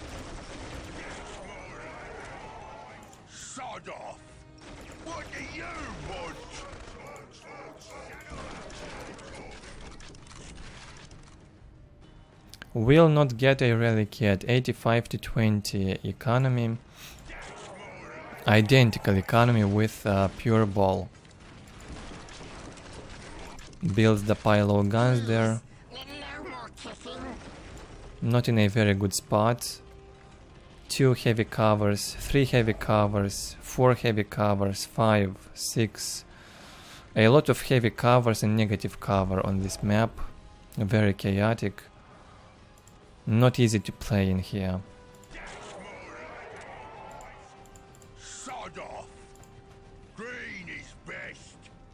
Well, mostly negative cover.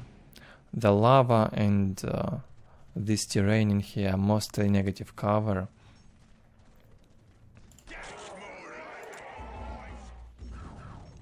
Must be careful when you get out on the map.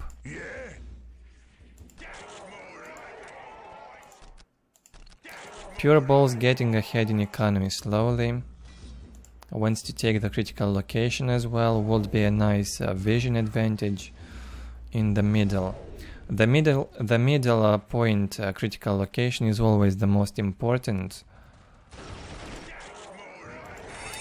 as the action usually takes place in the middle of the maps, closer to the middle of the maps at least.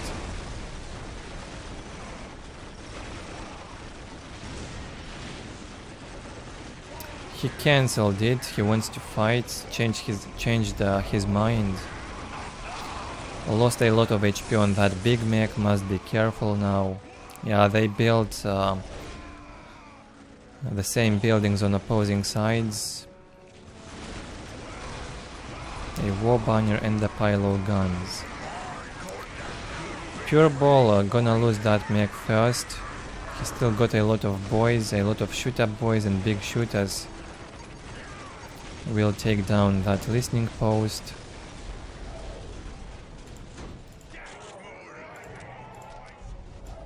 And this is what PuReBall sees. 140-20 income still.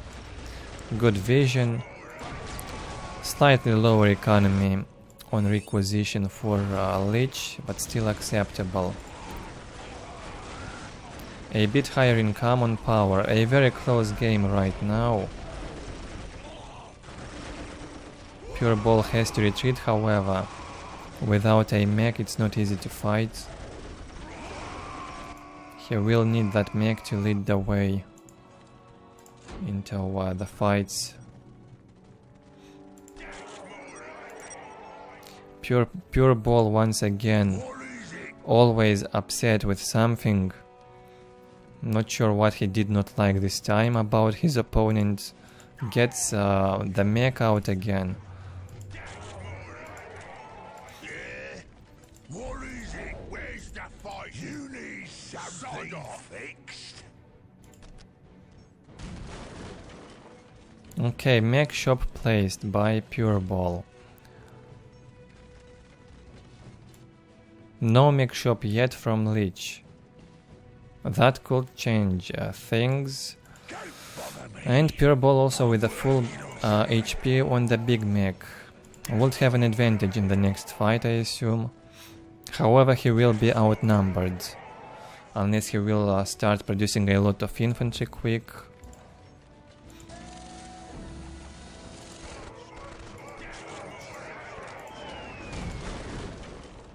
Okay, builds the mech shop now as well.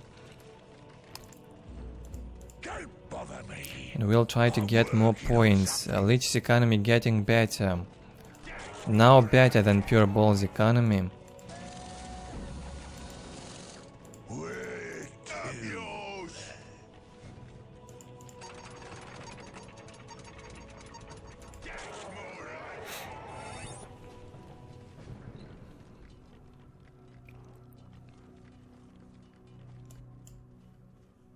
What do you want? There will also be a video on my main channel, probably today or tomorrow. Most likely later today. A 4v4 game, a very good one. First war truck in here got out from PuReBall.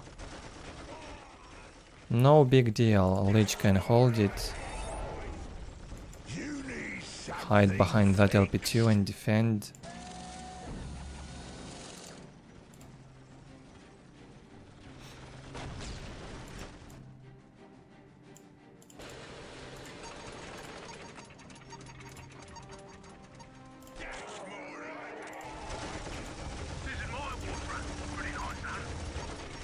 You need something fixed.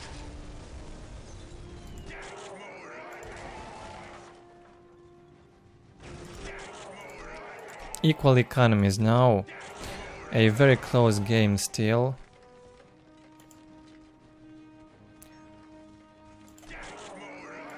No idea who's leading the way, however. Looks like Lich still has more. More boys for sure, yeah. He keeps producing more green skins, but does not have as many vehicles. In fact, does not have any vehicle yet.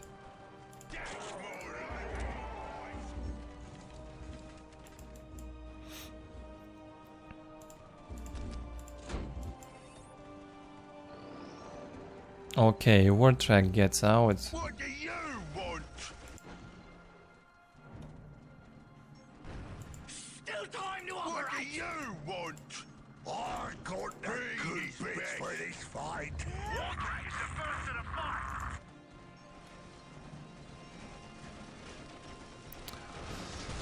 Era Nirvana asking why nobody making knobs. Knobs is a tier 3 unit, you cannot make them in tier 2. I guess they were also quite expensive. So we did see knobs earlier today, we had a great game on Meeting of Minds, you should watch it.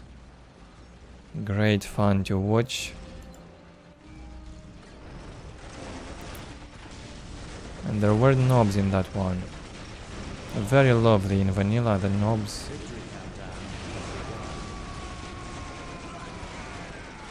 Okay, Lich wants to engage in here slowly towards the top right. On this position, PuReBall must defend it at all costs. Whoever loses these positions will lose the game most likely.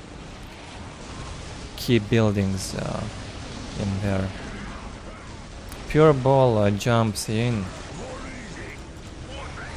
A very chaotic fight, unclear who's got the lead. Looks like Lich is much better positioned, however. And looks like he's gonna win the fight. At least it so looks to me.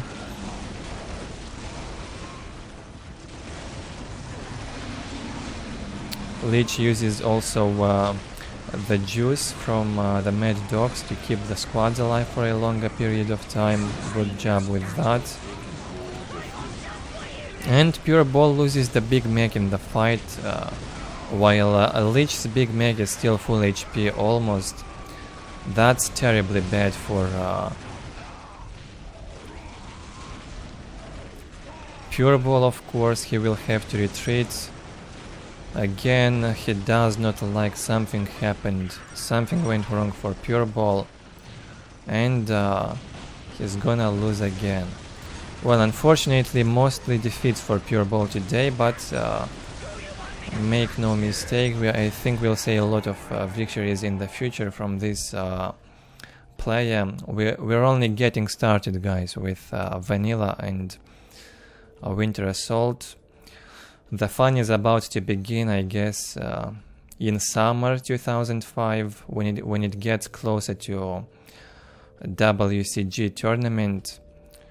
We'll get more and more stronger players popping into the game, so it will be great fun to observe those old players in action.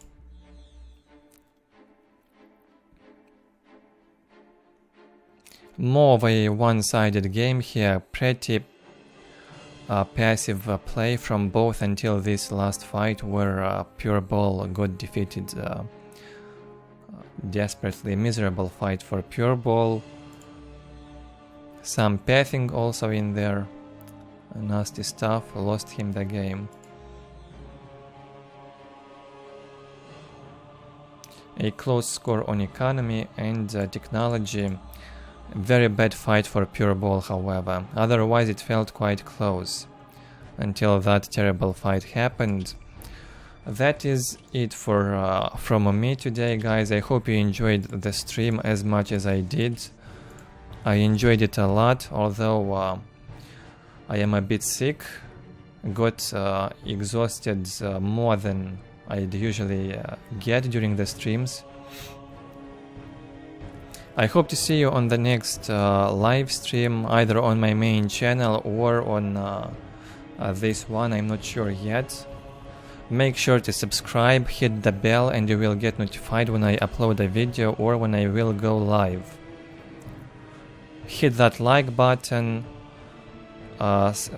leave the feedback below the video if you're watching this in the recording, and be active in chat when you're watching live.